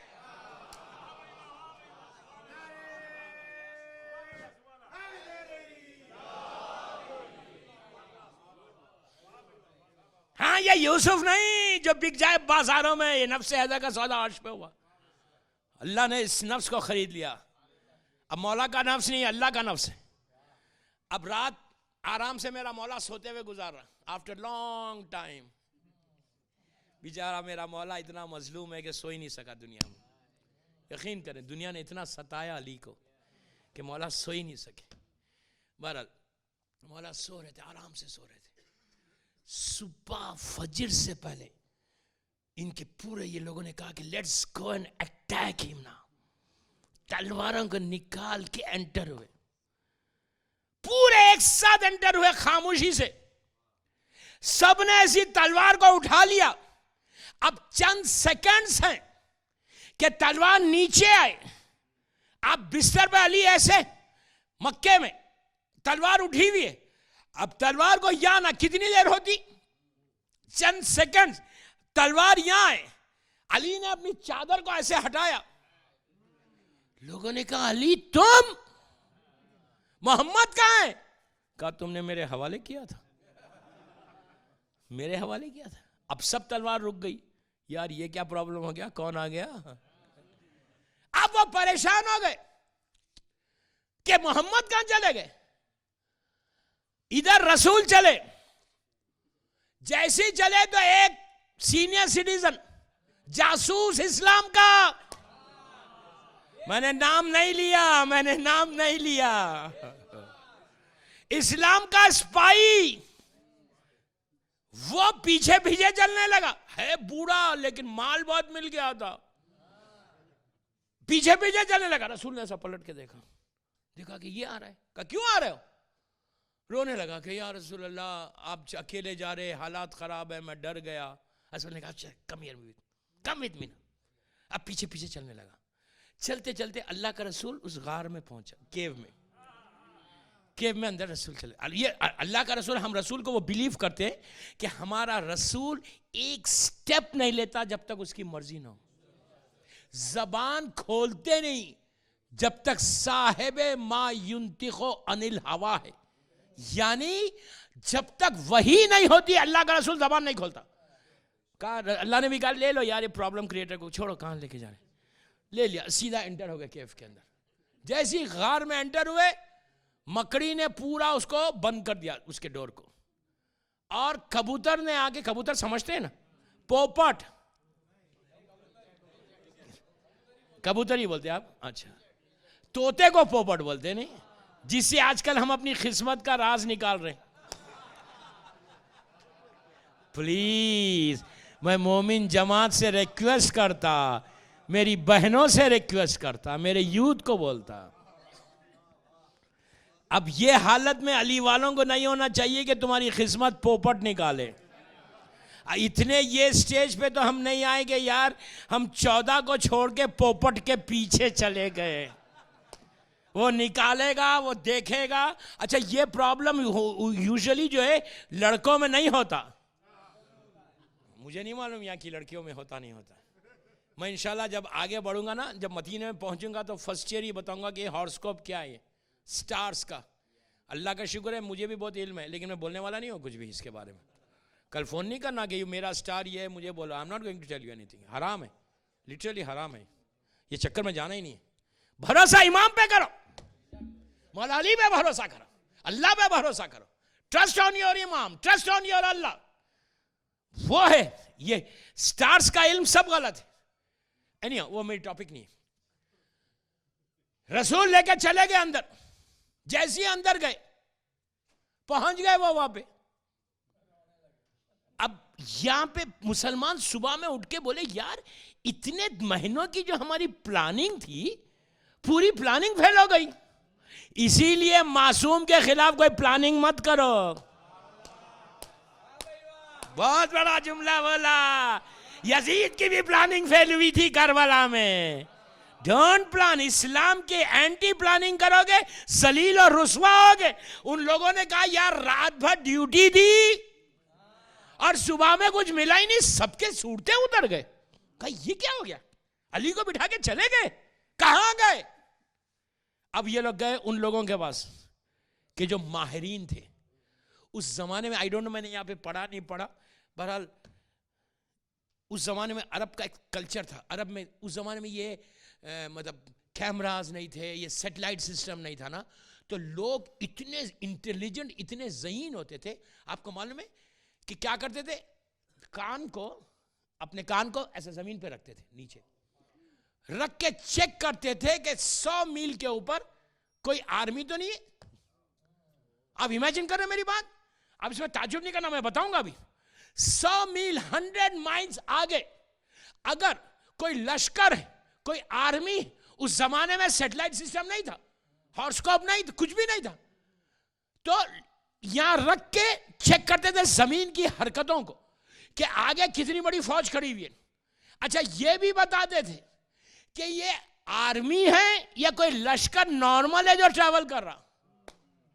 उसके बाद हवा में सूंघते थे, स्मेल सूंघ के ये बताते थे कि कितने घोड़े हैं, कितने ऊंट है साथ।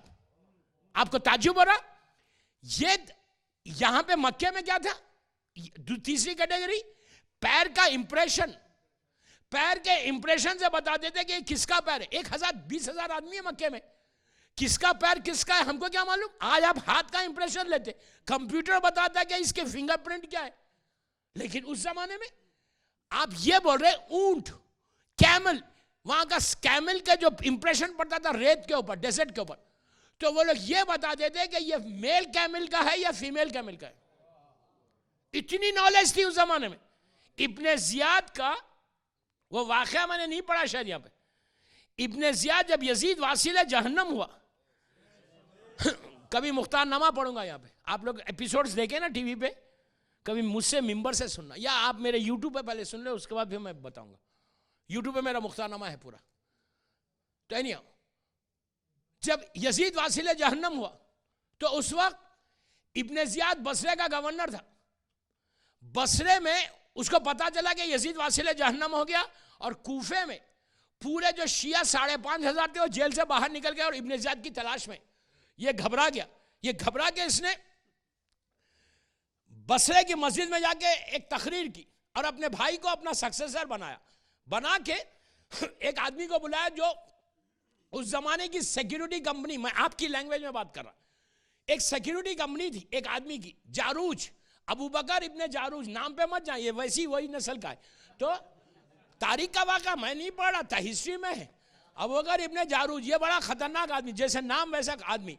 इसके कुछ 10 या 15 लड़के थे, 2-3 वाइफ से 10-15 लड़के थे, और इसका एक लड़का 200 आदमी के बराबर था, इतना बहादुर था, 200 के। और इसकी सिक्योरिटी कंपनी थी। ये क्या करता था, जब काफिले जाते थे एक सिटी से दूसरी सिटी, दमास्कस से यमन जा रहा, बसरे से कोई इराक बगदाद जा रहा, तो ये सिक्योरिटी देता था उस काफिलों को। तो लोगों को जब मालूम होता, डाकुओं को, जितने लोगों को कि जारूज सिक्योरिटी दिया हुआ है, तो कोई खरीब नहीं आता। तो इसलिए कि इसके 15 बेटे जब पूरे 200 आदमी के बराबर है, वो लोग सिक्योरिटी देते थे, और बहुत एक्सपेंसिव इसकी कंपनी थी सिक्योरिटी। मैं अपनी लैंग्वेज में बात कर रहा। मजलिस के बाद कोई नाम नहीं पूछना कंपनी का क्या था, मैं सिर्फ आपको समझाने के लिए बोल रहा। इसलिए कि आजकल तो एक एक जुमला पकड़ा जाता, बोलेंगे नाम, आपने 3-4 दफा बोला, कंपनी नाम क्या था कंपनी का? कंपनी का नाम नहीं था, जारूज कंपनी थी, रजिस्टर थी नहीं थी वो नहीं पूछना। तो एनी हाउ, तो हुआ क्या, इब्ने जियाद ने इसको बुलाया जारूज को। बड़ा इंटरेस्टिंग वाकया सुने, 2 मिनट का है ये, मैं अब उस रिलेट कर रहा अपने। आज मैं घड़ी देख रहा ही नहीं, इसलिए कि वीकेंड है, मुझे देखना ही नहीं है।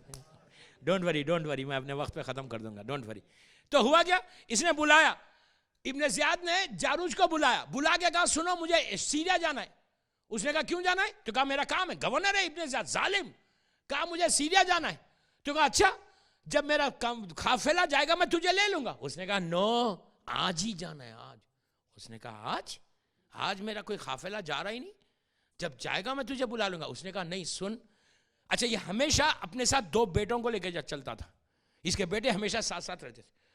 तो उसने इब्ने जियाद ने कहा नहीं आज ही जाना है मेरे को, यहां से बसरा छोड़ना है, सीरिया जाना लाजिम है, तू मुझे सिक्योरिटी देके सीरिया पहुंचा। उसने कहा आज क्यों जाना है? कहा मस्त है, गवर्नर है, बोलता मुझे आज जाना है। उसका पलट के इब्ने जियाद ने कहा सुनो, जितना मेरा वजन है ना, वेट है ना, उतना मैं सोना तुझे दूंगा, आज मुझे लेके जा। तो एक बेटे ने दूसरे बेटे को देखा, बोला यार deal is very good, 1 ton का है, 1 टन सोना मिल जाएगा, वेरी गुड डील, लेट्स। अब उसने कहा ठीक है, काफिला तैयार किया, इब्ने जियाद को हमारी में बिठा लेके चले। बसरे से बाहर निकले, जारूज का एक बेटा आ गया बाप के पास, आगे कहने लगा बाबा आगे 100 किलोमीटर पे एक बहुत बड़ा लश्कर हमारा इंतजार कर रहा। कहा कैसे? तो कहा बाबा मैंने सुना है। तो बाप ने कहा कि नहीं हो सकता, कोई काफिला जा रहा होगा। कहा नो, उसकी घोड़ों की फौज बता रही कि वो लोग आगे पीछे हो रहे। उसके बाद दूसरे बेटे को इसको ने बुलाया, बुला के कहा कि सूंघ के तो बता कितना बड़ा लश्कर है। वो स्मेल किया ऐसा, स्मेल किया तो पता चला कि 10,000 के करीब का एक लश्कर है, इतने ऊंट है, इतने घोड़े। ये तो घबरा गया। जारूज आया सीधा इब्ने जियाद के हमारी के पास आके, ये सो रहा था, आधी रात का वक्त, सो रहा, जाके नॉक किया, नॉक करके कहा, ए इब्ने जियाद ये बता कि आगे तेरा कौन इंतजार कर रहा, क्यों जा रहा तू शाम? तो उसने कहा शाम क्यों जा रहा, मुझे काम है। कहा तू बता दे, आगे एक बहुत बड़ा लश्कर हमारा इंतजार कर रहा, तू भी मरेगा हम भी मरेंगे, बस सही सही बता दे क्यों जा रहा। तो उसने कहा बात यह है कि यजीद वासिल जहन्नम हो गया और कूफे के कैदी अली वाले सब छूट गए, वो लोग मेरा इंतजार कर रहे, मुझे जल्द से जल्द तू सीरिया पहुंचा दे।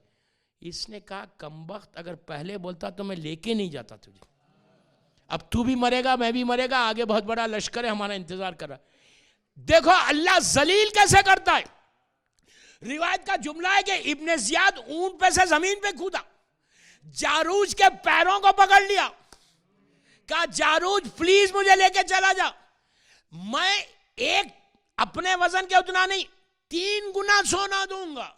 पैसा भी क्या चीज है, नहीं 3 टन सोना। देखो जालिम कैसे लेके जा रहा था। बेटों ने कहा यार लेट्स ट्राई ना, इतना मिल जाएगा।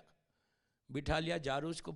जारूज ने कहा इब्ने ज़ियाद अपने कपड़े उतार, नेकेट किया, गंदगी लगाई, पानी को ऊंट पे बिठा लेके चले। जब वहाँ पहुँचे तो वहाँ सुलेमान का लश्कर खड़े रह के इंतज़ार कर रहा था। सुलेमान ने कहा जारूज इब्ने ज़ियाद को हमारे हवाले कर दे, नहीं मिला। आखिर में सुलेमान ने कहा, उनका जुमला है सुलेमान का, जारूज मैं जानता हूँ इब्ने ज़ियाद तेरे साथ है, लेकिन मैं ये भी जानता हूँ कि इसका कातिल मैं नहीं हूँ, मुख्तार है।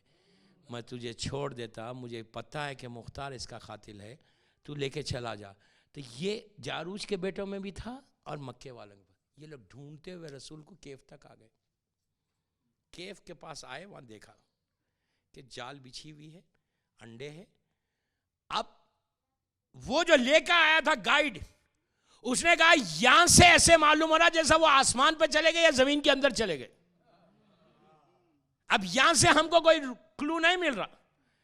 तो अब यहां पे वो जो सीनियर था वो रोने लगा। अरे बाबा तू रो क्यों रहा है?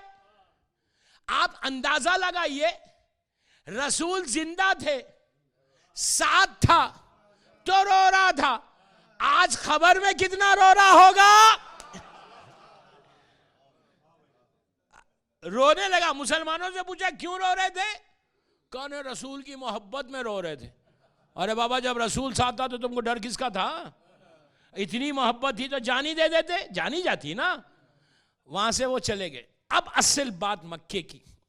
मैंने आज कहा था कि मैं मदीने में एंटर हो जाऊंगा, देखूंगा एंटर। अब लास्ट बात मक्के की। रसूल वहां से मदीना चले गए। जाते वक्त, अब सुनो दोस्तों, बहुत इंपॉर्टेंट मैसेज है, वेरी वेरी इंपॉर्टेंट मैसेज, बहुत इंपॉर्टेंट है। पूरा मक्के की जिंदगी का ये इंपॉर्टेंट मैसेज है। जब रसूल चल रहे थे, आपको मालूम है रसूलुल्लाह मक्के में 53 इयर्स तक रहे। 40 साल इस्लाम से पहले, 13 इयर्स इस्लाम आने के बाद। टोटल हमारे प्रॉफिट की जो लाइफ है मक्के की वो 53 इयर्स की है। और 10 साल मदीने के, 63 इयर्स की लाइफ हमारे प्रॉफिट की भी है, हमारे मौला की भी। रसूल और मौला दोनों 63 इयर्स जिंदा रहे। 53 इयर्स में जितने मक्के के काफिर और मुशरिकीन थे, जो 13 साल 13 इयर्स तक रसूल के जान के दुश्मन थे। आपने सुना कि कैसा कैसा चाहते थे कि रसूल का मर्डर करके रसूल को खत्म करे, कितनी रसूल की माज़अल्लाह इंसल्ट कर रहे थे। इतने बड़े दुश्मन कि अल्लाह के रसूल की सूरत नहीं देखना चाहते, अल्लाह के रसूल का नाम नहीं सुनना चाहते, इतने बड़े दुश्मन। लेकिन आपको मालूम है रसूल अल्लाह का कैरेक्टर क्या था? कि इतने बड़े दुश्मन, जान के दुश्मन, लेकिन पूरा उनका जो माल था, गोल्ड था, प्लैटिनम था, डायमंड्स थे, हीरे थे, पर्ल्स थे। इसलिए कि उस जमाने में कोई पेपर करेंसी नहीं थी, ना प्लास्टिक करेंसी थी। उस जमाने में जो लोग अपने पैसों को, करेंसी को, अपने माल को सेव करते थे, या डायमंड्स में करते थे, या पर्ल्स में करते थे, या गोल्ड में करते थे, या प्लैटिनम में करते थे, वो उस वक्त ये सब, किसी के पास प्लास्टिक करेंसी है ना पेपर करेंसी है, तो ये लोग पूरा अपना सोना, अपनी चांदी, सिल्वर, डायमंड्स, ये कहां रखाते थे? बैंक्स नहीं थे, सबका, अबू सुफियान का, अबू जहल का, अबू लहब का, उतबा, वलीद, खालिद, ये बड़े बड़े लोग सरदार थे मक्के के। प्लीज गौर से सुनना, बहुत इंपॉर्टेंट मैसेज है। इन लोगों ने सोना चांदी रसूल के पास, रसूल नाम लिख के लेता था, ये अबू जहल का इतना सोना, ये इसका इतना, ये हराम सोना, ये इसका इतना माल गस्ब किया। बस मुझे जो बोलना था मैंने बोल दिया, जो बोलना था मैंने मैसेज दे दिया, पूरा लिख के रखा हुआ था। पूरा माल रसूल के पास है। मुझे तारीख से, मैं 4 दिन हूं अटलांटा में, 25 दिसंबर तक मैं ओपन बात कर रहा, जाके सर्च करो, तारीख से बताओ, हिस्ट्री से बताओ, एक एक वर्ड का जिम्मेदार। कि जब मक्के का ये वाकया तो हर किताब में है, कोई किताब में ये कोई मक्के का काफिर, कोई मक्के का मुशरिक जब रसूल को मानने के लिए घर की तरफ चले, तो उस वक्त वो मीटिंग में किसी अबू जहल जैसा जालिम, अबू लहब जैसा जालिम, उन लोगों ने ये नहीं कहा, अरे बाबा रसूल को मानने तो जा रहे हो, पहले अपने माल को ले लो, ऐसा ना हो कि रसूल के बाद माल ना मिले। क्या सुना आपने? अब सुनो। इसलिए कि अबू सुफियान को भी पता था, अबू जहल को भी पता था, अबू लहब को भी पता था, उतबा, वलीद, खालिद, सबको मालूम था कि अगर हम मोहम्मद को मार भी देंगे तो मोहम्मद जैसा मौजूद है। अरे अब तो समझो,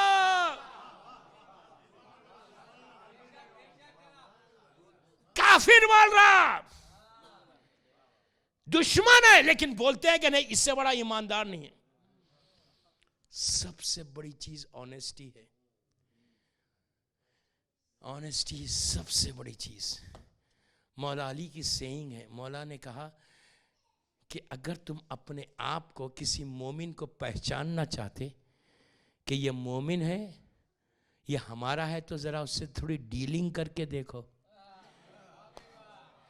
डीलिंग में मालूम हो जाएगा कितना ऑनेस्ट है, कितना बड़ा मोमिन है। हमारे जो मेन चीज होनी चाहिए ना, वो ऑनेस्टी है दोस्त। ऑनेस्टी होगी, तुम सही वजह के मौला के चाहने वाले होंगे। अल्लाह का रसूल चले गए, ये लोग आए, रसूल तो चले गए, रसूल तो नहीं मिले, ये पीरे फिर आ गए, आके कहने लगे या अली, मोहम्मद तो चले गए, फिर तो कहा हमारे माल का क्या? तो कहा घबराओ मत, पेपर निकाला, अबू जहल ये तेरा, अबू लहब ये तेरा, उतबा ये तेरा, सबके माल को वापस किया। बड़े आराम के साथ वो लोग माल लेके चले गए। उनको पता था कि ये माल हमारा कहीं नहीं जाने वाला है। वापस आ गए। अब मौला सैदानियों के साथ, बीबियों के साथ निकलना चाहते थे मक्के से मदीने की तरफ। इन लोगों ने रास्ता रोक दिया, अली का रास्ता रोक दिया। अब मौला की एज क्या है? 20 to 23 ईयर्स की, यंग, हैंडसम, यंग, और ऐसे 22 साल का सीन क्या रहता? 22 to 23 ईयर्स का सीन है। 12 ईयर्स में जब इस्लाम ऐलान हुआ, जब 12 साल के थे, 13 साल ये, 24-25 साल के मौला बीबियों को लेके चल रहे। ये पूरे जो मक्के के काफिर थे रास्ता रोक दिया। रोके कहा अली तुम नहीं जा सकते। अली ने कहा सुनो मुझे जाना है, मेरे साथ पूरे लेडीज़ हैं, सैदानियाँ हैं। बोलते नहीं साथ। तो मौला ने तलवार पे हाथ रख के बोला सुनो, अब तक जो रोकने वाला था ना, अब वो नहीं है। अरे समझो, असल समझो यही बात। कहा जो रोकने वाला था वो गया, अब नहीं बोल सकते। अब मैं तलवार निकालूंगा तो पता चलेगा कि अली की तलवार चलती कैसा है। रोकने वाला मदीने में, अब तुम मुझसे नहीं लेना। पहली मर्तबा इसलिए कि मक्के की लाइफ में जनाब अबू तालिब का पूरा कैरेक्टर है। मौला अली वॉज वेरी क्वाइट, बिल्कुल खामोश थे मौला। मौला बात ज्यादा नहीं, कि बाप है, एहतराम है, वालिद है। आज के शिया को, बच्चों को बोल रहा, माँ बाप का एहतराम सो इम्पोर्टेंट। So important. थोड़ा सा अगर स्टेटस बढ़ जाए, बड़े बड़े पोजीशंस पे आ जाए, तो अपने बाप को जवाब मत दो, अपनी माँ को जवाब मत दो। सबसे इंपॉर्टेंट चीज ये कि अगर आप पूरी इबादतें करते रहो, नमाजें पढ़ते रहो, जो चाहे करो, और माँ बाप को अगर पलट के आंसर बैक करोगे तो सब खत्म हो जाएगा। मैं आपको एक छोटा सा वाकया बताता, बाद में बात आ रही। आगा खुई हमारा इतना बड़ा मर्जा, जब ये स्पीच देते थे, जब ये लेक्चर देते थे, जब ये दर्स देते थे, तो इनका आलम यह होता था, इनकी वोकैबुलरी का ये आलम था कि फसाद और बलागत 1-1 घंटा 2-2 घंटे एक्सटेम्पर बोलते थे। आगा खुई के बारे में बड़ा मशहूर है, 10-10 हज़ार के स्टूडेंट्स को इन्होंने एक साथ बोला है। वेरी नॉलेजेबल, कितना एक्स्ट्राऑर्डिनरी पर्सन थे अल्लाह सैयद अबुल कासिम अल खुई, अल्लाह उनके दर्जात को बुलंद करे।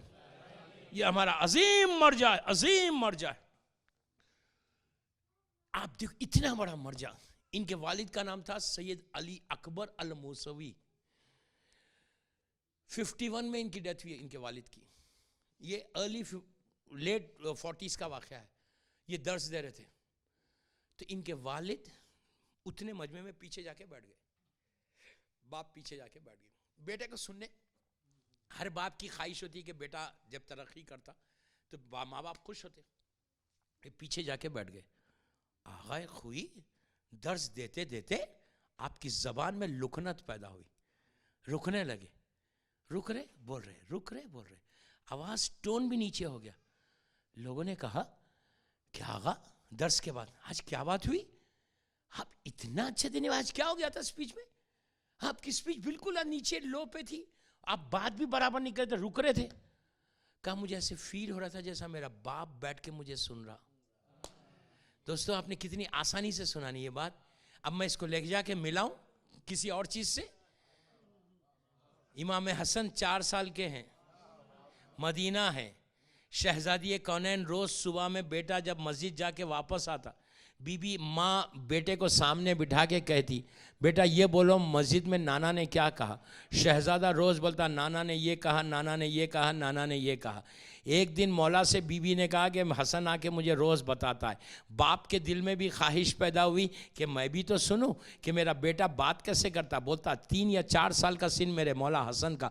इधर आए, मौला पहले से आके दूसरे रूम में बैठ गए। इमाम हसन वैसी आए, आके माँ की गोद में बैठे, बैठ के अपनी ज़बान में बोलना शुरू किया। जब बोलना शुरू किया तो ज़बान में लुकनत पैदा हो गई, रुकने लगे। तो इसके बाद पलट के कहा माँ ऐसे महसूस हो रहा जैसा बाबा मुझे सुन रहा। वो इमाम है। तखवा ये है, तखवा ये है, तखवा था कि कोई जैसी पर्सनालिटी। कहा मैं अपने बाप के सामने जबान को ऊंचा कैसे करूं। अब अंदाजा लगाइए कि माँ बाप का एहतराम का, पेरेंट्स का एहतराम क्या है। सारे तुम्हारे दुनिया के प्रॉब्लम सॉल्व हो जाएंगे अगर if you respect your parents. माँ बाप की इज्जत करो, सबसे बड़ी बात। एक चीज याद रखो दोस्तों, जो माँ बाप की इज्जत नहीं करता वो इमाम की इज्जत भी नहीं करता।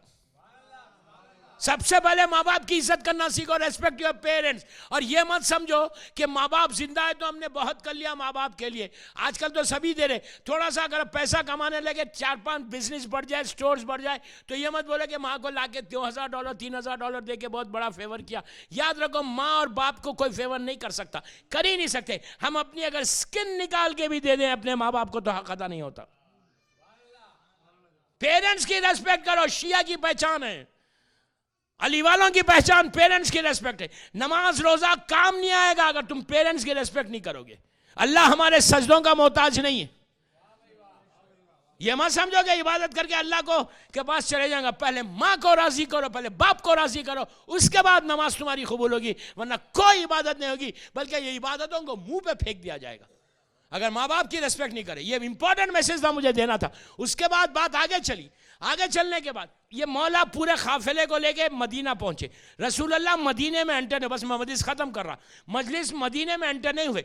मदीना शहर जो था, आज जहाँ मस्जिद खुबा है सब जियारत करे हुए हैं। मस्जिद खुबा की भी जियारत करे हुए और मदीने की भी जियारत। मदीने मुनव्वरा से अल्लाह हमको मदीने की जियारत नसीब करे इंशाअल्लाह। बहुत बड़ी जियारत है, 6 मासूम की जियारत है। मदीने मुनव्वरा से मस्जिद खुबा जो है 4 किलोमीटर या 5 किलोमीटर, ज़्यादा दूर नहीं है। मैंने 15 मिनट का रास्ता है। उस जमाने में मस्जिद खुबा का जो एरिया है वो बाहर था, यानी शहर के बाहर था। तो और रसूलुल्लाह मदीने में एंटर नहीं हुए। मस्जिद खुबा के पास मदीने के सारे लोग आगे खड़े हो गए। खड़े होकर वो लोग देख रहे थे कि रसूल आ रहे, इनको पहले से इत्तला थी। तो अल्लाह का रसूल आया। आज जब मस्जिद खुबा है, वहाँ पे उस वक्त मस्जिद नहीं थी, एक प्लेन ग्राउंड था, वहाँ लोग खड़े हुए थे। रसूल भी आए, आके वहाँ पे अपना कैंप लगाया। कैंप लगा के रसूलुल्लाह मस्जिद खुबा के पास ठहर गए। क्यों ठहरे? वो इंतजार कर रहे थे मौला अली का, कि मौला अली आएंगे, पूरे बीबियां आएंगी तो फिर मैं मदीने में दाखिल होऊंगा। तो मदीने के 4 किलोमीटर पर इंतजार कर रहे थे। रसूल ठहर गए। आज मस्जिद खुबा ये वो मस्जिद है, बाद में यहाँ मस्जिद बनाई गई। जब भी मदीने की ज़ियारत को जाना तो कोशिश ये करना कि मस्जिद नबवी में एक नमाज अगर फजर की पढ़े तो ज़ोहर असर जाके वहाँ पढ़ो। क्यों पढ़ो? इसलिए पढ़ो। अच्छा, मस्जिद खुबा में भी जब तुम नमाज को जाना तो अंदर, मस्जिद के अंदर नहीं पढ़ना, जो मस्जिद का सहन है वहाँ पे वाइट मार्बल बिछा हुआ है, वहाँ पे पढ़ो। क्यों? इसलिए कि मस्जिद खुबा का ये सवाब है कि अगर कोई वहाँ पे एक रकअत नमाज पढ़ता है तो एक हज और एक उम्रे का सवाब है। इमेजिन करें आप, एक हज और एक उम्रे का मस्जिद खुबा में नमाज पढ़ने का सवाब। तो लोग क्या करते हैं, हमारे मौला के चाहने वाले मस्जिद खुबा में जाके नमाज जरूर पढ़ते, ज़्यादा से ज़्यादा। क्यों? एक हज और एक उम्रे का सवाब लेंगे। मस्जिद खुबा उस ज़माने में मदीने में, वहाँ पे रसूल मदीने में एंटर हुए मौला अली को लेके। तो ये जो एरिया था, यहाँ पे जितने गरीब थे, जितने मिस्कीन थे, जितने फ़कीर थे, जितने बेवा थे, जितने यतीम थे, ये यतीमों की बस्ती थी। रसूल के ज़माने में मदीने से बाहर ये सब गरीब वहाँ रहते थे। खुबा के पास मस्जिद नहीं थी, मस्जिद बाद में बनी। खुबा के पास गरीबों की बस्ती थी, और ऐसी बस्ती थी कि खैबर फतह होने के बाद, अब मैं मदीने में एंटर हो गया, कल मैं मदीने से शुरू करूंगा इंशाल्लाह। तो खैबर फतह होने के बाद पूरे मुसलमान बाजार से शॉपिंग करके वापस आ रहे थे। तो मस्जिद खुबा के पास जितने यतीम बच्चे थे बाहर खड़े रह के देख रहे थे कि मुसलमानों का लश्कर जीत के जा रहा, वापस खुश खुश जा रहा, सबके हाथ में गिफ्ट्स है, बच्चों के लिए लेके जा रहा। और पूरे मदीने में धूम हो गई कि अली के नाम पे, कि अली ने खैबर को फतह किया, और सब मालामाल हो गए। इतना सोना मिला था कि कुलाड़ी से काट के सोना बांटा गया था। उस जमाने में होते तो कितना अच्छा था, नहीं पता नहीं कितने टन सोना मिल जाता। लेकिन पत्थर पे पेट बांध के फजर पे उठना पड़ता था, माइनस टेम्परेचर भी है। तो रसूल के ज़माने में कोई मिस नहीं कर सकता था नमाज फजर, और रसूल के ज़माने में झूठ वूठ भी नहीं चलता था। बहरहाल मैं क्या करूं, मेरा वक्त हो गया, मैं आगे नहीं बढ़ता वरना बात आगे निकल जाएगी। तो पूरे मुसलमान जा रहे थे और इधर यतीम बच्चे खड़े रह के देख रहे थे। मौला भी गुजर, पूरा मदीने में धूम हो गई कि अली की तरफ से फतह हुई खैबर, और मुसलमानों के हालात बदल गए। सबको इतना सोना मिल गया, सब खुश। मदीने की हर घर में ईद थी। बीबी फातिमा के पास दोनों छोटे बच्चे, इमाम हसन इमाम हुसैन, शहजादी ज़ैनब शहजादी उम्मे कुलसूम, छोटे छोटे बच्चों को लेके बीबी इंतज़ार कर रही। बीबी को भी पता है कि पूरे मदीने में गिफ्ट्स आए हैं, अब मेरे शौहर की वजह से आए तो अली भी लेके आएंगे। अब जो गए, मौला ने नॉक किया, दरवाज़ा खोला तो बीबी ने देखा मौला के हाथ में कुछ है ही नहीं। तो बीबी ने कहा, अबुल हसन, अच्छा एक मासूम जब दूसरे मासूम से बात करता है वो मासूम के लिए नहीं होता, हमारे लिए होता। वेरी क्लियर है। बीबी ने कहा, अबुल हसन, पूरे मदीने में तुम्हारी तारीफ हो रही, हर आदमी की ज़बान पे, हर औरत की ज़बान पे तुम्हारा नाम है कि अली की तरफ से इतने हालात सही हो गए, इतना बिजनेस हो गया, इतना पैसा मिल गया, इतना सोना मिल, और सब गिफ्ट्स लेके आए, और तुम लेके नहीं आए, तुमको माल नहीं मिला, सबको मिला। तो कहा मुझे भी मिला। तो कहा फिर कहाँ हो? तो कहा जब मैं आ रहा था मस्जिद खुबा के पास यतीम बच्चे खड़े हुए थे। अली आगे कैसे बढ़ जाता? उन यतीमों को और गरीबों को मैंने दे दिया। ये शहजादी है, फौरन सजदे में जाके शुक्र अदा किया कि अल्लाह, यतीमों का हक यतीमों तक पहुंच गया। ये खानदान ने यतीमों का कितना ख्याल रखा। बस दोस्तों, इस्लाम ने ये कहा कि कभी यतीम बच्चे के सामने अपने बच्चों को प्यार मत करो। क्यों? उनको उनका बाप याद आएगा। मौला का ये कैरेक्टर कि यतीम को सब दे के मौला आगे बढ़े। लेकिन उस अली के यतीम बच्चों के साथ क्या हुआ?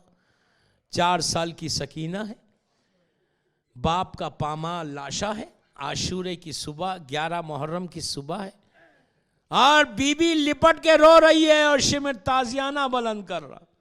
दोस्तों, अरबईन आ गया। अब आहिस्ता रोने की रातें नहीं है।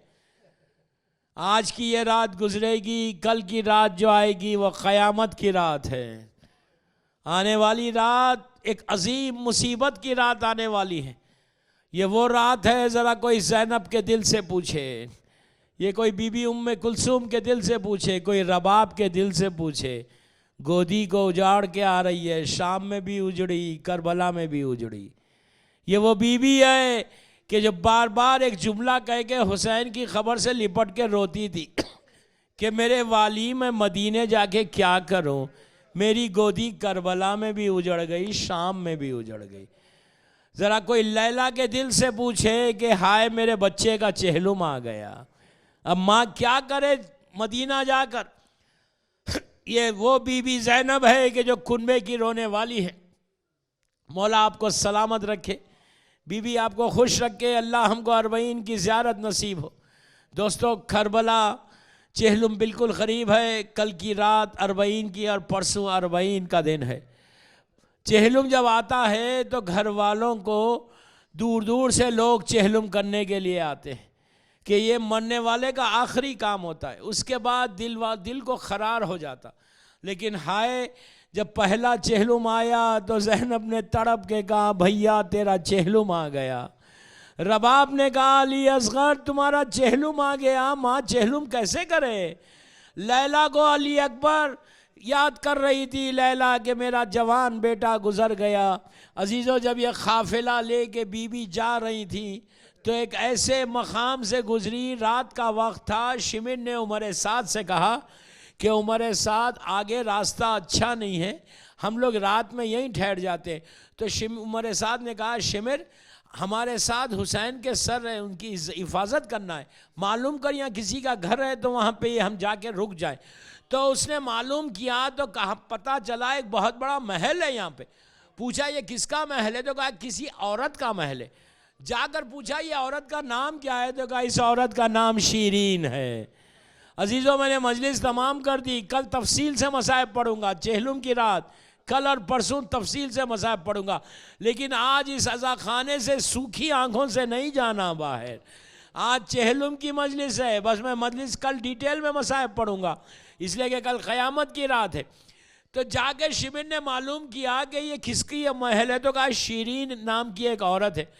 शीरीन ये कौन औरत थी? शीरीन ये वो बीबी थी कि जो बचपने में बीमार हो गई थी, मदीने की रहने वाली थी। बाद में इसकी शादी कूफे में हुई, कूफा और शाम के दरमियान किसी पैसे वाले के साथ। तो बीमार हुई तो इसकी माँ ने इमाम हुसैन के पास आके मन्नत मांगी थी। हुसैन ने इसको सही किया था दुआ करके। तो जब ये सही हो गई और शादी होके जा रही थी तो इसने मौला हुसैन से एक वादा लिया था कि मौला मेरे घर आप आना। तो हुसैन ने कहा था, शीरीन मैं ज़रूर आऊँगा तेरे घर में, लेकिन शीरीन तू मुझे नहीं पहचान सकेगी।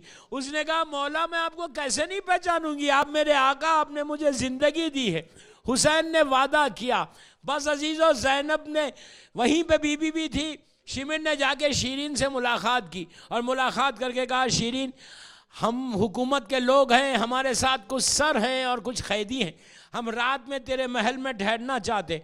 तो शीरीन ने कहा कि मैं पहले सरों को देखूंगी फिर इजाज़त दूंगी। सबसे पहले उसके सामने इमाम हुसैन के सर को पेश किया गया।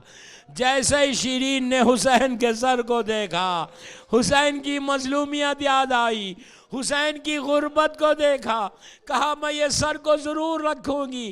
काफिला रोका गया, दुश्मन एक दूर जाके बैठ गए, सैदानियाँ बैठ गई, सरे मुबारक रखे गए। बीबियों को बिठा के, बस मजलिस ख़त्म हो गई, 1 मिनट की ज़हमत है। जब बीबियों को बिठा के शीरीन पलट रही थी तो दूसरी बीबियों ने जनाब ज़ैनब से कहा कि बीबी, ये औरत बड़ी मेहरबान मालूम होती है, इससे कहिए कि रात में जब हम इसके घर में ठहरे हुए हैं और सर हमारे वारिसों के सामने है, तो हर माँ ये चाहती है कि अपने वारिस का सर लेके अपने पास आ जाए, इसलिए कि हमने अब तक अपने बच्चों का मातम नहीं किया। इस औरत से कहिए कि हमारे सर हमको दे दें कि आज रात में हम मातम कर लें। बीबी ज़ैनब ने शीरीन को बुला के कहा, बीबी तू बड़ी मेहरबान मालूम होती है, इतनी मेहरबानी और ये कर कि हमारे वारिसों के सर हमको दे दे, अब तक हमने बच्चों का मातम नहीं किया। उसने कहा मुझे कोई एतराज़ नहीं है। सबसे पहले उसने अली अकबर के सर को उठाया। जैसे ही अली अकबर के सर को उठाया, लैला ने हाथों को बहला दिया। अरे कहा, अरे शादी के अरमान थे, मैं चाहती थी मेरे बच्चे की शादी हो जाए, लेकिन मेरा अली अकबर शहीद हो गया। सीने से लगा के रोने लगी। कासिम का सर उठाया। उम्मे फरवा ने आगे बढ़ के कहा, ये मेरे करबला का दूल्हा था। अजीजो अली असगर का सर उठाया। रबाब ने गोद को फैला दिया, कहा अली असगर तेरा झूला भी जल गया, तुम भी शहीद हो गए। अब्बास का सर उठाया तो अजीजों बीबियों ने कहा ये हमारे पर्दे का मुहाफिज था। बस मजलिस तमाम हो गई। आखिर में शीरीन ने इमाम हुसैन के सर को उठाया। ज़ैनब ने हाथों को फैलाया, कहा बीबी मेरे हुसैन को मुझे दे दो। सर देखा तो ज़ैनब ने कहा हाय हुसैन, हाय हुसैन कहना था। शीरीन रुक गई, रुक के कहा ये नाम लेके नहीं रोना, ये मेरे आका का नाम है, कोई और नाम ले लो। ज़ैनब ने कहा कि अली अकबर के बाबा। शीरीन फिर रुक गई, रुक के कहा ये नाम नहीं लेना, ये मेरे आका के बेटे का नाम है। ज़ैनब ने कहा अब्बास के भाई। बस शीरीन ने कहा बीबी ये कौन हुसैन है, क्या फातिमा का बेटा? उस वक्त ज़ैनब ने कहा शीरीन हमारा घर उजड़ गया, मैं ज़ैनब हूं, ये उम्मे कुलसूम है, ये हुसैन और अब्बास और अली अकबर है।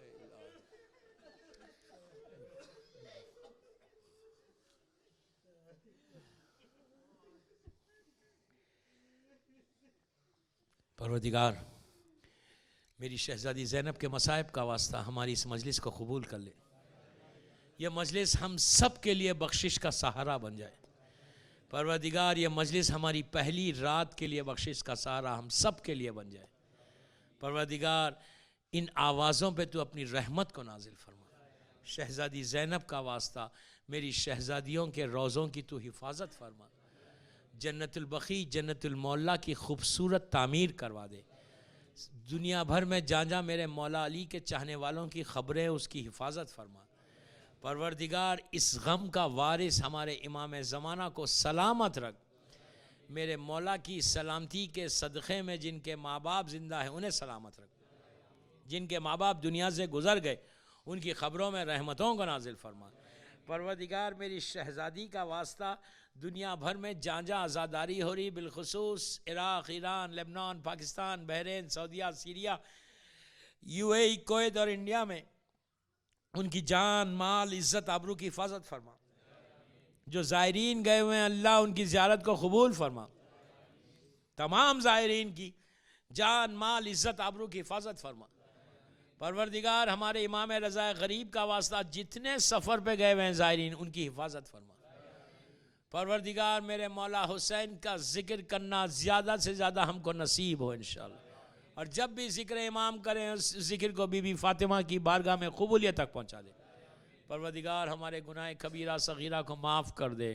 हम सबको मौला हुसैन की ज़ियारत नसीब हो इंशाअल्लाह। हमारे इमाम के ज़ुहूर में ताजील फरमा। हम सबको इमाम के नासिरों में शुमार फरमा। एक सूरह फ़ातिहा मोमिन जमात के तमाम महरूमीन, अपने अपने तमाम महरूमीन के लिए, और आज जिसकी पहली रात है उसके लिए सूरह फ़ातिहा। बिस्मिल्लाहिर्रहमानिर्रहीम।